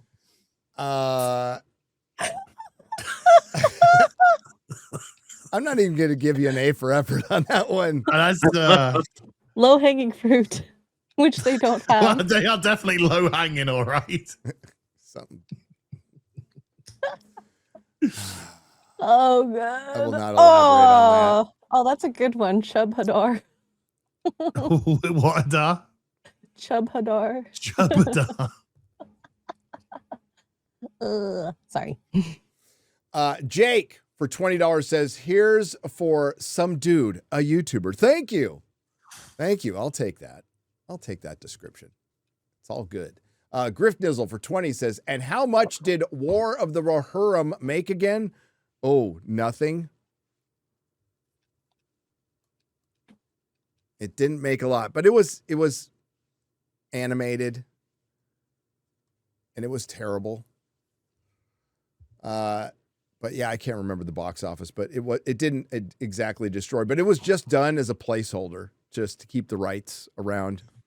And I'm not against Warner Brothers like fighting against Amazon for the rights. It's just what they did with it, you know. What, another girl boss taking credit for fucking oh god. Oh, an unnamed female character becomes prominent and basically takes over you know, but what should have been about, yeah, pretty much the origins of Helm Hammerham, not his origins, but his final battle, and should have been his story, was about her. Was about, of course, her, Hera. When will they do Marvel Muppets crossover? I've been told that will save Marvel for sure. Oh, any day now, Jake. Thank you for the 20. Any day now. I think now is a great time to remake Buck Rogers, an out-of-time man's man dealing with post-apocalyptic Earth, then run concurrent with the 70s style Battlestar remake, have them tie in after a few seasons. Well, a lot of their special effects were very similar. Very, very similar. I wish, well, not in this timeline, but in some other timeline where there's still some common sense, remaking like Battlestar with the aesthetic and using the plot points from the original. Mm-hmm. That would be fucking awesome.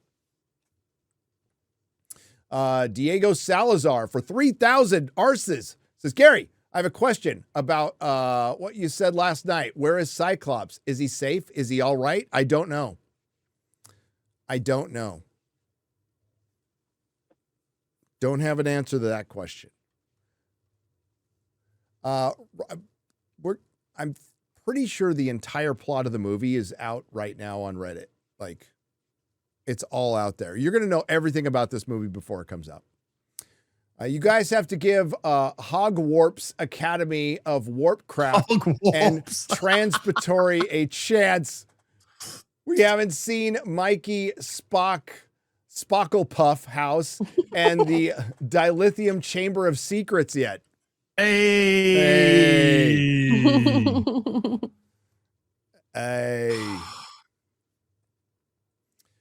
Thanks for having Nutsa on EFAP, but please have her on more often. Also, can you do is it Nutsa or Nutsa? Did I say that wrong? I think it is Nutsa. Sorry. Nutsa, sorry. Still good. Little difference. Also, can you do a Pixar arc soon and have them on the breakdowns? We could use the positivity. Also, comedy arc when? It's over a year late, MauLer. There is no late. I'm not in control of completing it. Someone else is, so you're gonna have to wait on them. I'm sorry. But yes, we want all those things to happen. Yes. Yes. Eventually it'll come out. The comedy arc is done. Could there be more? There should be more. There should be more. Soul Eater for $10 says, MauLer's Christmas quote chat. I'm devastated. All I wanted was a cozy sweater woven from Gary's majestic beard trimmings, and Santa said no. This is why trust issues exist. True. Yikes. Must be one of my drunk streams. Must have stream sober. Trust me. Can you show MauLer's repost of the retard Starbro? What's that? Starbro? Let me check. Did you? Oh yeah. This is the one I think they mean. Oh, if you've got it, yeah. Oh, that's the fucking hell. Sorry. So, you know, there's the notion, if you click in, you don't have to, it's that Dave Filoni hated Andor or whatever. It doesn't want to, it wants to get in its way. Of course, a lot of people have been saying it's like really funny. I think it just makes sense that he wouldn't like Andor. It would have annoyed him, right? That it got critical acclaim where all of his shows are made fun of, all of his work's made fun of. And then Gilroy's out, he's staying in. Yeah. And there's internal confusion as to like, wait, are we getting any more of the stuff that people said was, more respectable? And it's like, nope. So yeah, I can imagine he's a little annoyed about that. But other claims say that he's absolutely fine, supportive, and chill with it.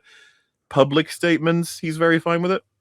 I don't really care about public. People say like that's evidence. It's like, yeah, but fucking there's politics with all this stuff. So who cares? Yeah. Anyway, a lot of discussion about that. It's not, it doesn't really matter ultimately, but. Good old Dead Nerds here was like, it's good that Filoni does not like Andor because Andor's not Star Wars, and he's excited to hear this, and he hopes they never let them make anything like it again. Which is so of course I was like, okay, yeah, fine. Ahsoka, Acolyte, Mando grew. We got that forever. Star Bros. That's what we're getting. So you don't have to worry about it, whether you liked Andor or not. Yeah. Hey, Andor all you want, but like I just think it's a step up from those three. It is, but we're gonna get a lot more Filoni-verse and his blow-up doll girlfriend Ahsoka. Oh, who's gonna become the chosen one? Most likely the chosen one who sat out all the important bits. Yeah, of course. You see, when the Emperor is tossed down the fucking shaft, she'll be in the shaft to finish him off. To pop his head off. I got you, Anakin.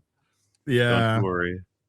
No, he lands on a ledge and he's like, I'm alive. And then she pushes him off, Now to be evil and destroy the universe. Oh, no. Ahsoka got me. She's the chosen one. You have such power. She moves at the speed of very slow. We're getting a lot more Anakin in Ahsoka Season 2 probably as well, thanks to how popular the flickering Vader was. Oh, the Force Ghost Anakin's going to turn up and be like, hey, Schnips, yo, sup, bish? I love the anti-narrative shit where they're like, everyone's starting to build up a turning on Filoni so they can keep hating. It's like, we're OG haters of Filoni, okay? Yeah. I had a very in-depth scream at Jeremy many years ago about Filoni. I seem to recall. Gary's just like, just Good press time. live, just go live. Let's get them go. The Filoniing is legendary, and you missed a bunch of it. So we were. Oh yeah, we were late. I mean that's normal, but we were late because Jeremy and Az were just fucking arguing, and I'm just fuck it, like hit live, let's go. and then we're still screaming at each other, and then Onin goes, the chat are asking if we can maybe move on. And then you just go, shut up, Odin. And you start shouting at Odin for seconds.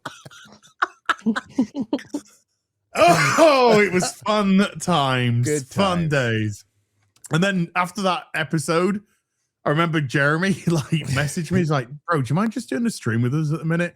Because a lot of people are saying that they think we absolutely hate each other. As soon as the fucking show is ended, it's just like, see you later, Jeremy. See you later, Great show, guys.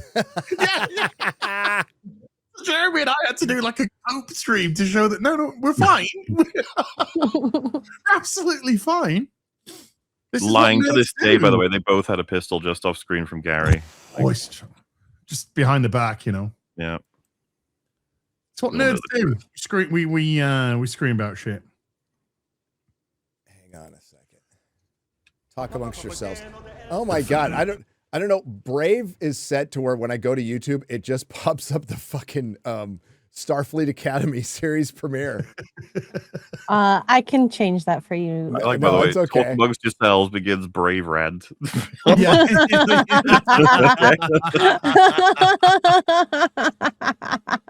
I was looking up the Filoni.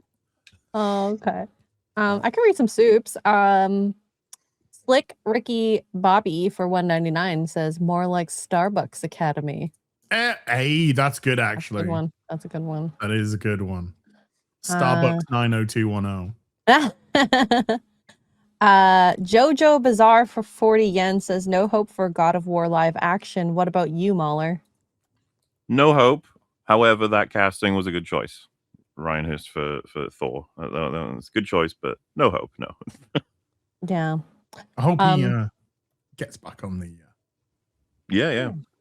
Well, their version of Thor is supposed to be like alcoholic, destroyed because he's been used by Odin for all kinds of horrible shit, and his family dynamic is a bit broken in that.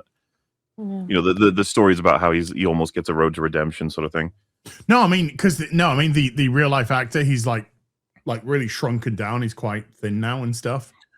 Oh yeah, he would need to bulk up for sure. Yeah, just get a little bit of old pump going on. It'd be great.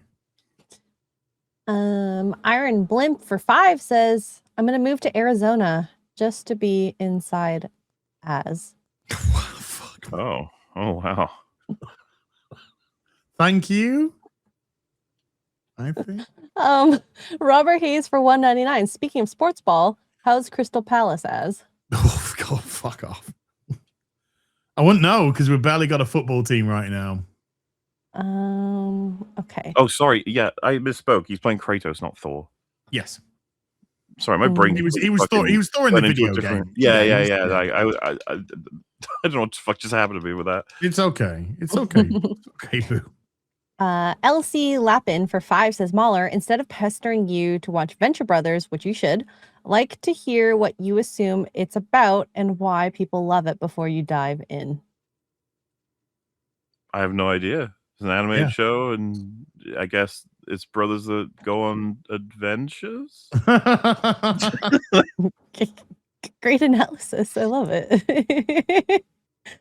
Quantum Ranger Power for 5 says, it's funny how mad some people get at MauLer, and then you look at their complaints and realize it's all just disingenuous straw man of his beliefs. Mm-hmm.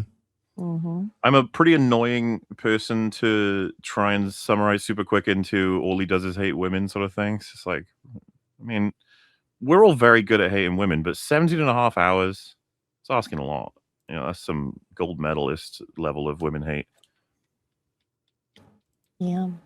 It wasn't just women you hated. It was lots of things you hated. Yeah. All kinds of cultures and immutable characteristics. He spreads the hate equally. Exactly. I don't just hate women. I hate blacks, Jews, and gays. Oh my God. The perfect end of that as would be, I even hate normal people. Yeah. Oh my God. But the normies are the worst. Reno the Turk for 5 says, what do you mean as? I can't wait to see a fully integrated fat with a PH tub of garbage Borg or a Borgo with fries and a drink. Resistance is very difficult at this size. That should be the ultimate fatile. No, they'll have a Borg just appear, won't they, Gary? And all they'll do is just go, have any of you seen Locutus? No. Okay, bye. And that'll be it. Borg cameo. Arg another name for $10 says, as QBG found a video on X of you doing karate. Yes. I'm shocked. More shocked at the karate or the hair? Be the hair. I still have not seen a picture of you with your hair. Mm-hmm. Maybe one day. I have. Have you? Is it? Yeah, you showed me. I feel like it would be a curly hair. Don't know why. No. I had straight hair. Reno the Turk for 5 Some part says, of me had to be straight. as on the couch watching MauLer play a game in a snoogie on the couch. What a bundle of sticks. Oh wait, what's happening? No, I didn't. I had a duvet. I had a duvet. Oh, that makes it better. I had. It was a manly duvet. Yeah, I had my recliner up. I had the head bit, tilted forward for me. We're hearing that Kurtzman DDoSed the stream. Oh yeah, we were. My channel is under attack by Alex Kurtzman. And coffee. Was he DDoSing my cooler last night? Yes. Yes. People were saying, how did I get Expedition 33 running on a cooler? And it's like, that's the kind of engineer I am. That's just how you roll. Yeah. That is how you roll. I'm quite impressive. You are. Yeah, you are. At least with and coolers. massive. Oh yes. Tiff, hi everybody. We're back. Hello. Hi. Oh, did I ever tell you as well? We did a whole coverage of it on EFAP, but Joseph Anderson said that it was an asshole move and borderline like evil of the developers of Silksong to charge $20 for the game. Really? Yeah, he said that by doing that, it puts expectations on all other indie games and it kind of like destroys them in the market. Oh wow, that's insane. By the way, it's an insane nonsense take. Yeah. And it's just remarkable how you can always find like what someone would consider very pro-consumer, like a thing to happen. Super awesome, super cool, awesome game. Big amount of time and quality coming at a price that's very affordable for a lot of people. Yeah. Or otherwise, it wouldn't be. Being said to he goes on an analogy. He says it's the equivalent of a fucking like Walmart coming in to a small town and destroying all the mom and pop stores, and then rainforests die. Like. It was fucking because it's like Walmart bring all of those into Walmart. Well, it doesn't. So The it thing becomes that was blowing my essentially a mind shopping mall. was I was like, that only happens one time for one period. So for example, right, you're thinking of buying an indie game, and then you go, oh, I could buy Silksong for the same price.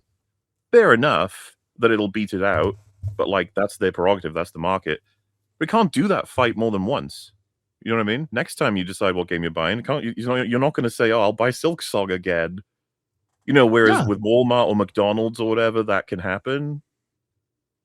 It's such a it was bizarre. We got a whole segment on it. You should check it out. It's very funny. It's weird. He also gets really mad at his chat and starts banning them when they disagree. That always works out well. Tiff Crumb French. God damn it. I've been staring at this name for the last 5 minutes and I still got it wrong. I even separated it into space. You did, and it didn't help. Maybe I should have capitalized the R.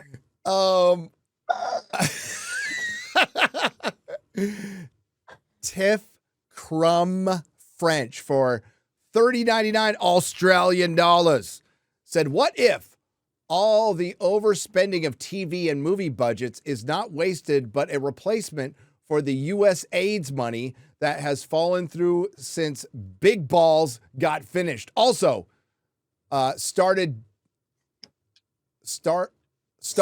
what the fuck? Startard, what the fuck? U.S. aid money, while nobody can pinpoint that it was behind a lot of this stuff, but if you go in and what is it? Kirsch gets into this in depth. Madam Savvy, many people get into this in depth. Early days, I got into it in depth with Star Trek, that the DEI requirements weren't paying money, but they were offered better credit. So look at it as like almost tax deductions. That was the incentive, but we cannot count out the incentive of just pure belief, of drinking the Kool-Aid on this stuff and thinking that this is what the youth want. This is what we believe. And one of the criticisms of the uber progressive left is they like to see the world as what they think it should be. And people with common sense look at the world for what it is. And it's kind of a difference. So I think what's really behind Star Trek and it being able to be produced for so long without making any money was just content. They need content. During the streaming wars, they were signing a bunch of people, talented or not. A lot of people, a lot of these producers, big name producers, got a lot of money and didn't produce anything, like Jar Jar Abrams. Kurtzman was given a good, big contract, and they were probably contractually obligated to produce a certain amount of series, no matter what. I still say that's bullshit. Fuck your contractual obligation. Fucking cancel it. But yeah, like Kurtzman, this was back in the COVID days. It's in my video. Said what he said. Like unprompted. BLM, these types of organizations are what we're here to support, and we're going to use Star Trek our platform to do it. And they also got involved in Biden's campaign too, under the name of Star Trek. So, yeah. Gene Roddenberry comes to you in a dream, grabs you by the shoulders and says, "Save me from my enemies. Do you accept the title of Savior of Star Trek?" I would, and then I would give it to R&B. Mm-hmm. Leonardo T. Dragon for $5. More folks waiting for Gary Az and MauLer than peak watchers for Starfleet Leering Academy. Cheers, everybody. Thank you. George R. Martin doesn't have kids because he could not even finish that.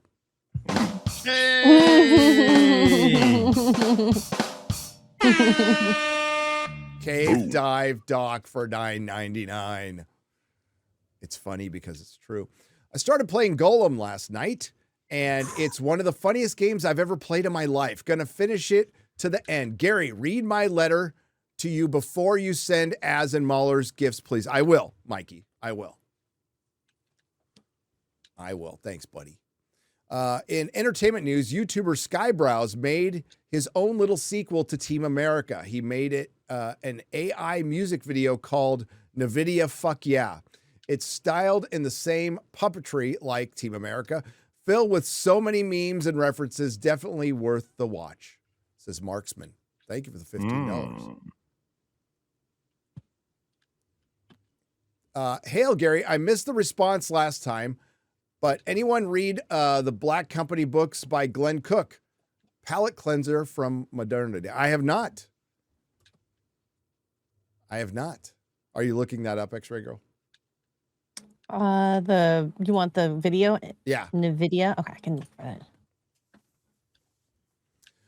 that. Genuinely, the Murderbot books are good. The series was not book accurate. The books have liberal elements, but these series went full hog. Yeah, I have not read the books, Ruby Tuesday, thank you. But I had heard that it's a woman who wrote them, like is crazy publishing lefty. Random logo for 10 British pounds. Tolkien began writing a Lord of the Rings sequel called The New Shadow, but realized it would inevitably be a poor relation to what had gone before. If only Amazon had the same self-assessment. They did not. Did Tolkien have a quote about what he would imagine have happened in the latter years of Aragorn's reign or something? Mm-hmm. Well, I can't remember what it was. Yeah. Was it about like there would be future kings that would not be able to necessarily, maintain the rule or something? Yeah, it would decline. And basically orcs would be I'm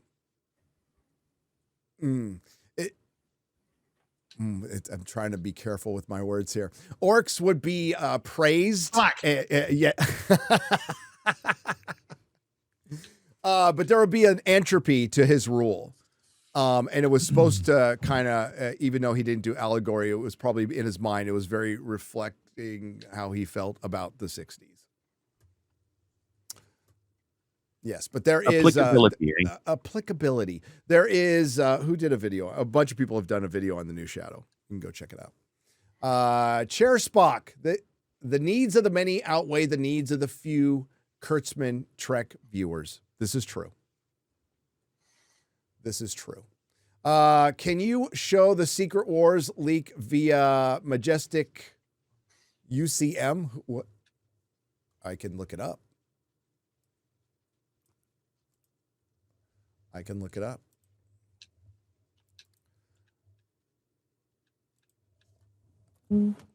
did find the video for when we're ready. How long is it?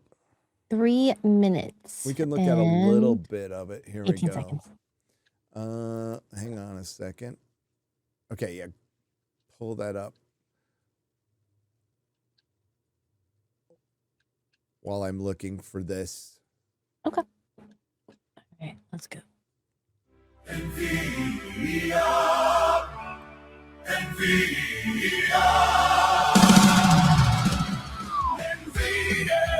Fuck yeah! Gems will take taking every single germ away. Yeah. Economy cooked chestnuts today. The end of history came through. Better get your ass invested too. Yeah.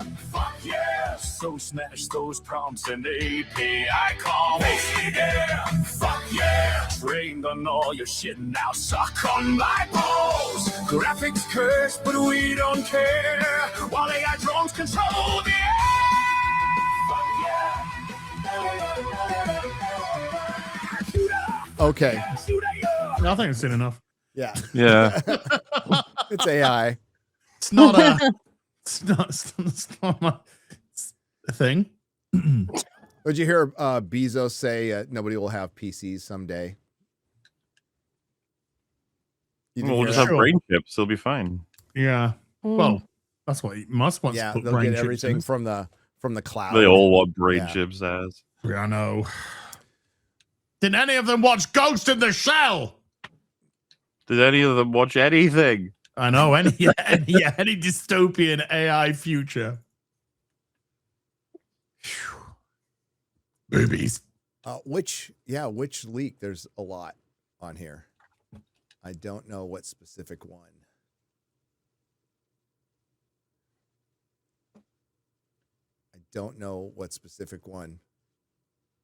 Marshall, you might have to be more specific. Yeah. Sorry. Yeah, because there's a lot on this. There's something about Deadpool and Wolverine paradox work for the TVA, the organization that monitors it. But yeah, I don't see a leak. I might be missing it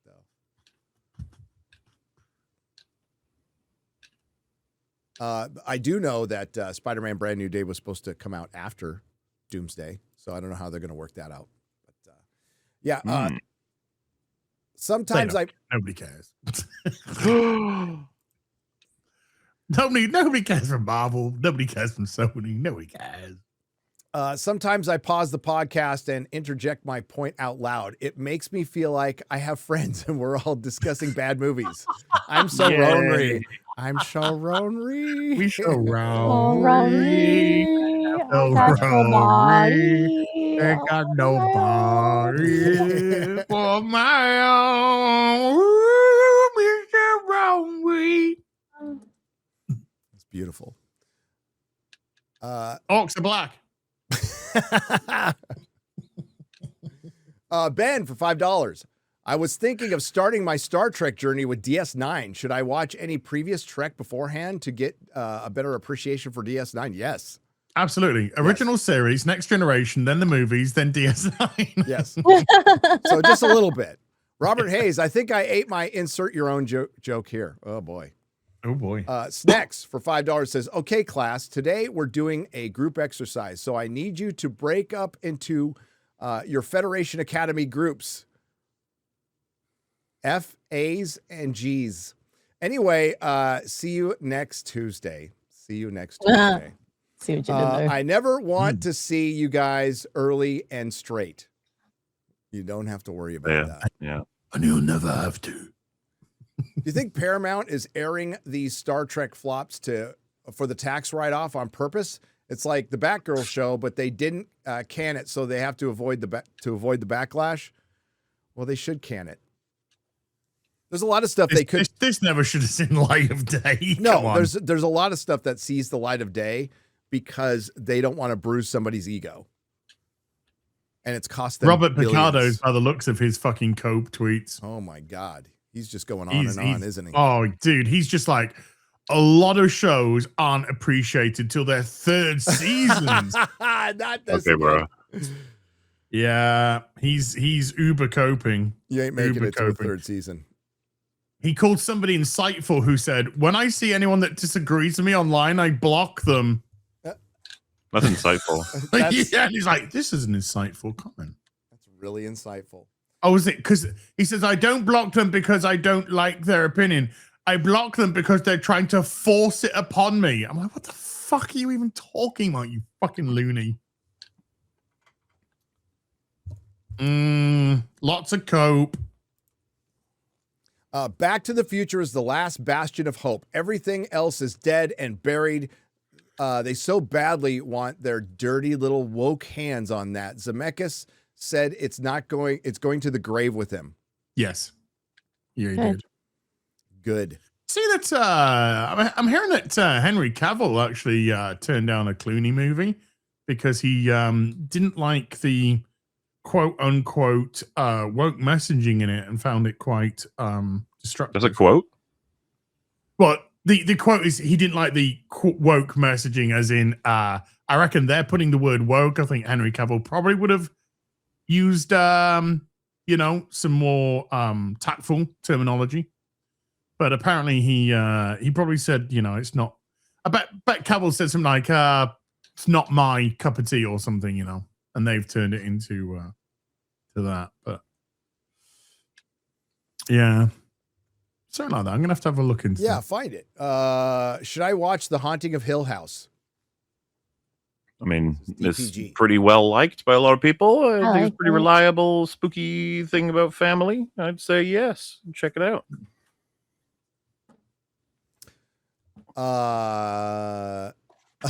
Starfleet Academy has a very unfortunate initialism or acronym, SA.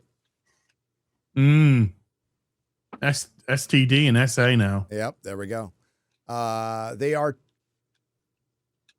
I can't wait for the revenge.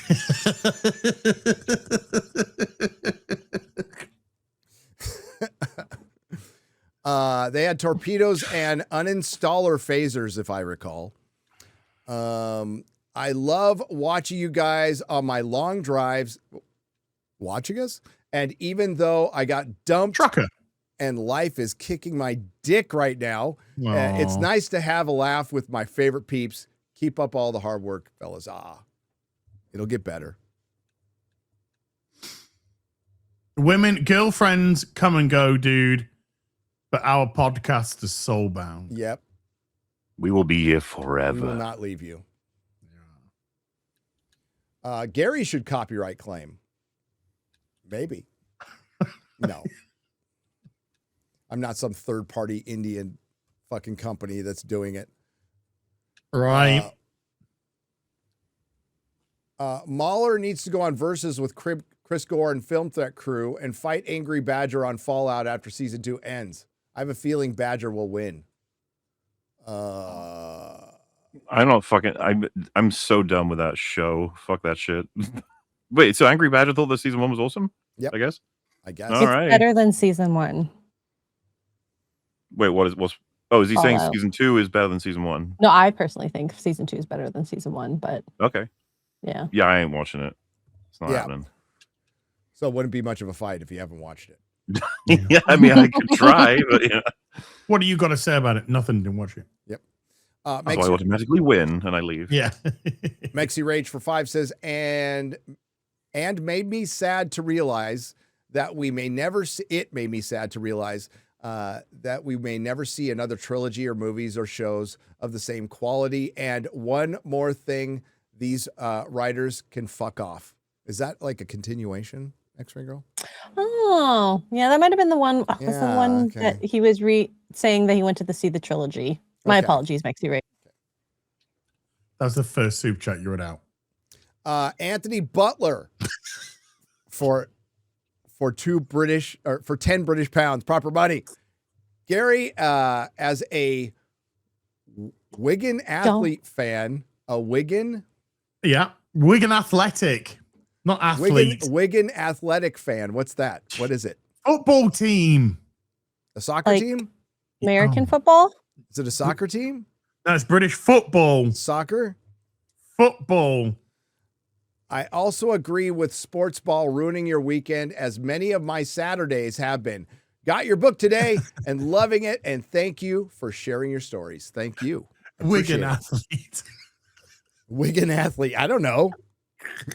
I mean, technically, if you're on the Wigan Athletics, you're a Wigan athlete, right?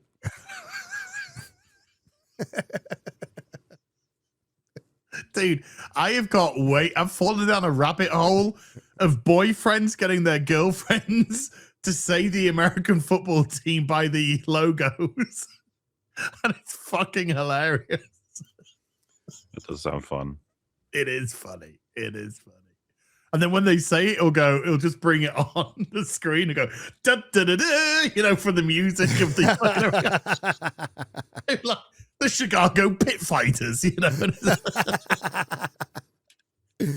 dun, dun, dun. Beanhole for $5 says, just watch the extended Lord of the Rings trilogy in theaters this weekend for the Fellowship 25th anniversary. Just the best. Hell yeah. Axel Foley for $2 Australian says, the Welsh language needs to buy a vowel. Isn't it impressive we got this far without any? I mean, come on. Yeah. Ministry of Wrong Thing for $9.99 says, Michigan had a 100-car pileup last night. Who let X-Ray Girl across the mechanic? The Mackinac or whatever. Across the border? Mackinac? Mackinac? Yeah, sorry. Hope you guys got good insurance. Fuck. The snow in Russia, too. I forgot which city it was. That looks crazy. What, the snow piling up like it's the Ice Age? Aren't half of those AI pictures, though? Still crazy. That's the amount of snow. Anything above, like, your hips. It's Russia. They probably get a lot of snow. Pontificate on Spock's brain, please. Someday, Robert Hayes. I'd rather watch that 1,000 times over Kurtzman Trek.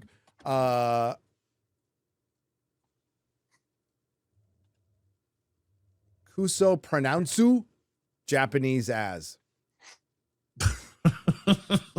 All right. Okay.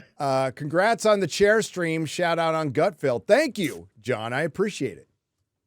Love, some dude.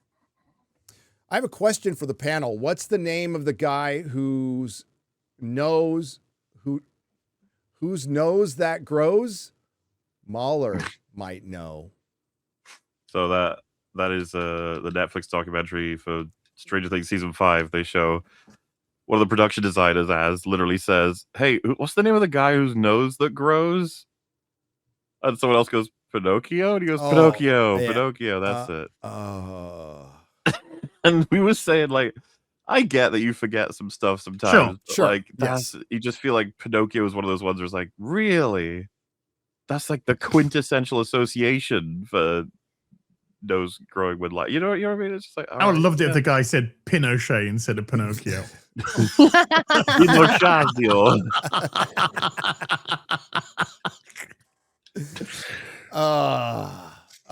15 Hertz for $10 says, considering that Caleb is mixed race, does anyone else find it funny that he has an absentee father? Gotta love it when they accidentally lean into the stereotype. Oh, they do that a lot. A lot. No mention of dad at all in the show. Hey, some dude, some bald guy, and some girl, and MauLer. Hello. Hello. Hi. Hello. And some dude in Friends is back. Yay. This is patriotic.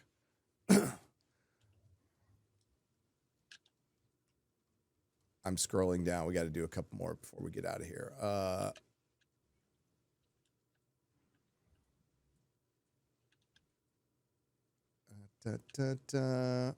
Fun fact, they retconned the capitalists blow up the world for capitalism shit and tried to play it off like they made 5D chess.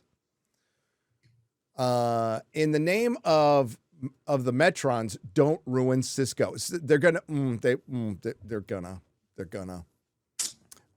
If we are in STD universe, why are the Klingons fixed from the STD Klingons? Never explain. No, they never explained the Klingorks. No. They couldn't explain it in the behind the scenes. I watched all the behind the scenes and they were just like, well, we felt like we wanted to do something different. Yeah, it's different. And then it's retarded. Yes. Also, it was a complete and utter continuation really from Jar Jar's Star Trek Into Darkness. When the Klingons showed up there for a quick minute, remember? Oh, yeah.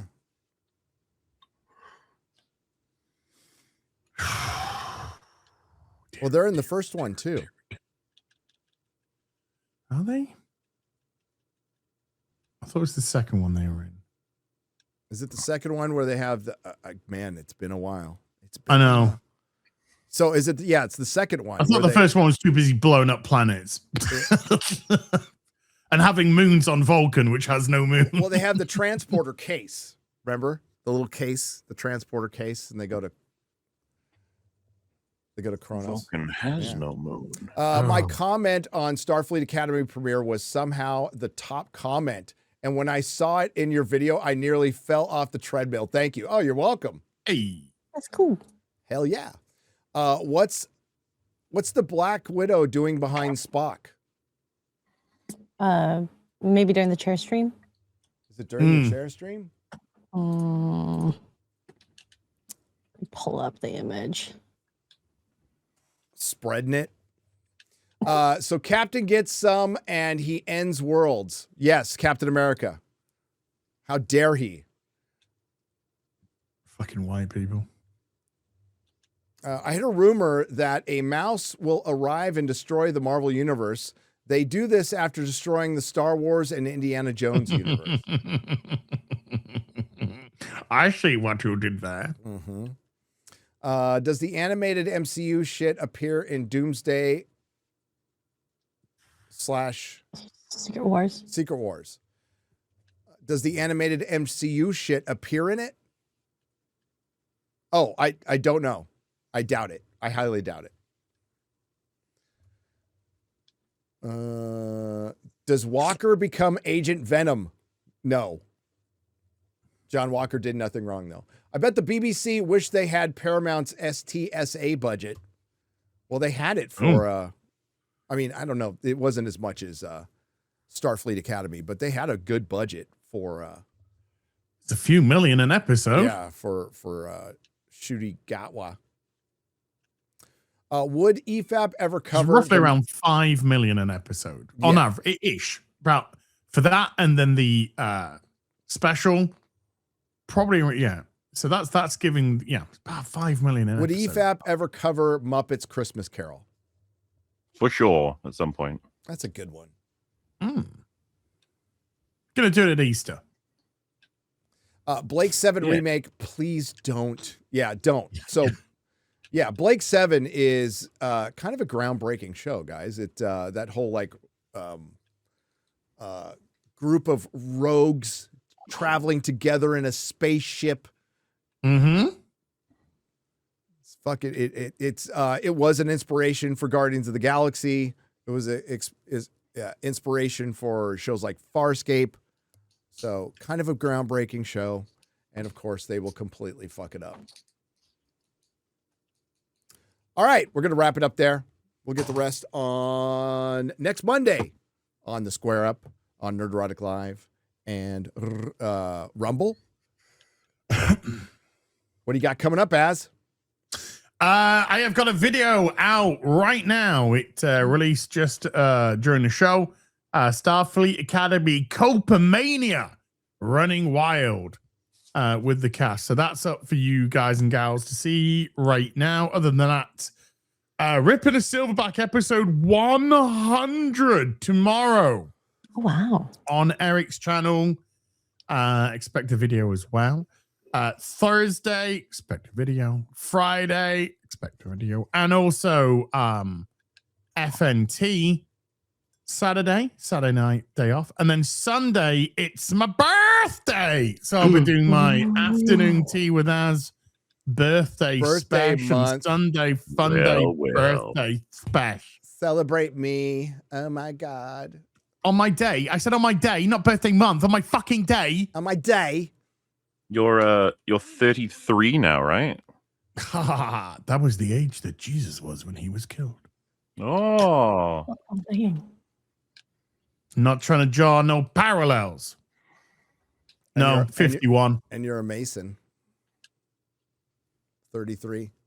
Wait, so it's Okay. been, am I right? Because wasn't your 50th around about Veil Guard times? Or am I misremembering that? No. Veil Guard was around just Ra's 49-ish. Oh Jesus, was it that long ago now?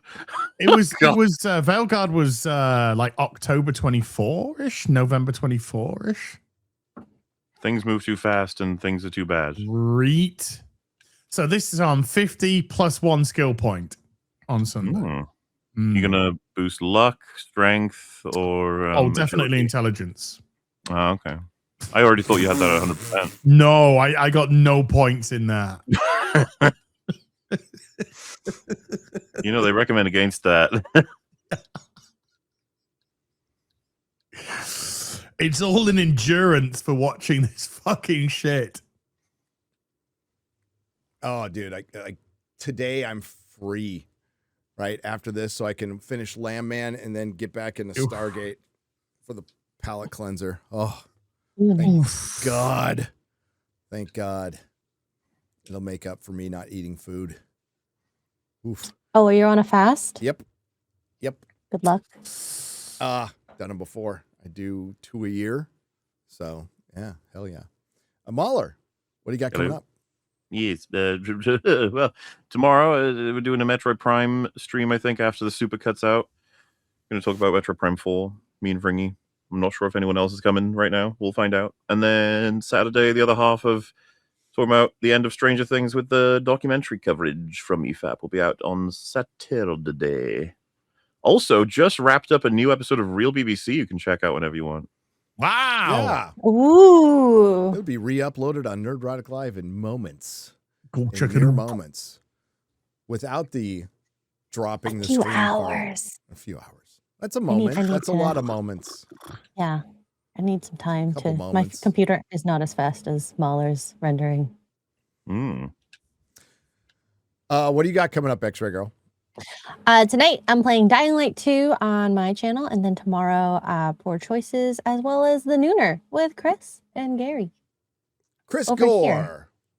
Chris Yeah. Gore, who will have seen, I think he's seen Star Trek Academy. Or I don't know. I think maybe that's just Alan. I'm not sure. I think it's just Alan, I and spoke he's watching to Wonder Man, right? Chris a few days ago, and he was up to like episode 5 of Starfleet Academy.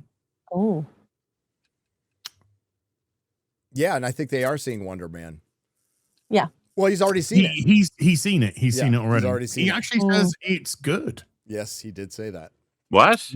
Chris Gore says that Wonder Man is actually good, and it's the best Marvel TV show that they've made. Okay. Wow. Yeah. Recently, right? Not ever. No, well, I don't know if he's talking about Netflix's Daredevil or anything like that, but the Disney Marvel stuff, it's the best. Oh, He says the best that the Disney Marvel have done. We'll see. And he says Ben Kingsley's great. He said he wants to get past if you ignore the silly Marvel humor, which have to get thrown in obligatory. He says Ben Kingsley's really good in it. That's a lot of ignoring we're gonna have to do. Probably. That's a lot of ignoring. I'm pretty good at doing that because I'm a woman. Damn. You're just good at ignoring men. I'm gonna tell women you said that. Yeah. I can ignore that too. Wow. 27th? Wonder Man? Wonder Man is the 27th. Yes. Yeah, next week. Next week. Oh, wow. Hang on a second. I don't know if that's real. I meant to ask about that. I see what you're watching. I think it is. Oh, really? That's the one I saw. It's in the theater. You can hear sounds of people in there. It sounds like it's in a theater. But I can... Oh, they show Tombstone. There is a leak out there. Can you link it? Links in private chat. And this is different than the one I saw. This is really different than the one I saw. Yeah, I don't know if this one's real. Okay. Let me pull up their Twitter account and I'll link it to the boys. Boys. The boys. Yeah, I don't think this one's the real one. But you never know. Because the one I saw didn't have Hulk in it, it has Punisher at the end. Sadie Sink is kind of shadowed. It's also super blurry. It was also really blurry, and it was somebody shooting it off a computer.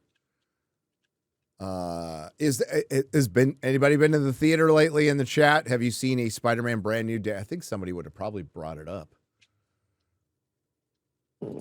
I mean, Scoopers would probably be talking about it regardless. Yeah, I don't think that one's real. God, you can never tell these days, but I know. I don't think this one looks real. Yeah, it's different from the one I saw, which doesn't have the Hulk in it.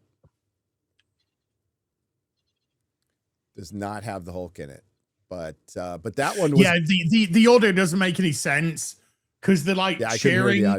They cheered when Mark Ruffalo turns up, but they then immediately didn't cheer when Sadie Sink came on, and they didn't cheer when Punisher came on. So the audio doesn't make sense with when they're cheering and they're just not cheering. Yeah, the one I saw that was meant to be a trailer. Yeah, the one I saw that was getting pulled down was some shots of Spider-Man. You do see Scorpion, but not in his costume, and then you see Punisher at the end, and there's no Hulk, but there's stuff you could see, like trucks and stuff being thrown across the street, so they insinuate he's there. That's the real one. I mean, the fact that it was put down makes me think it's real. This one has quite a few views, so it's not yanked, so that it's not yanked. That doesn't look real at all. Nope. All right, thanks everybody for watching. I got a video I just released, so go check it out, and we will see you next week on Az's channel. So thanks to the Nerdrotics, thanks to everyone who left a super chat donation. You help keep the lights on. Thanks to all the lurkers. Thanks to everybody who participated. We love you. Ciao. Bye. Ciao. Bye.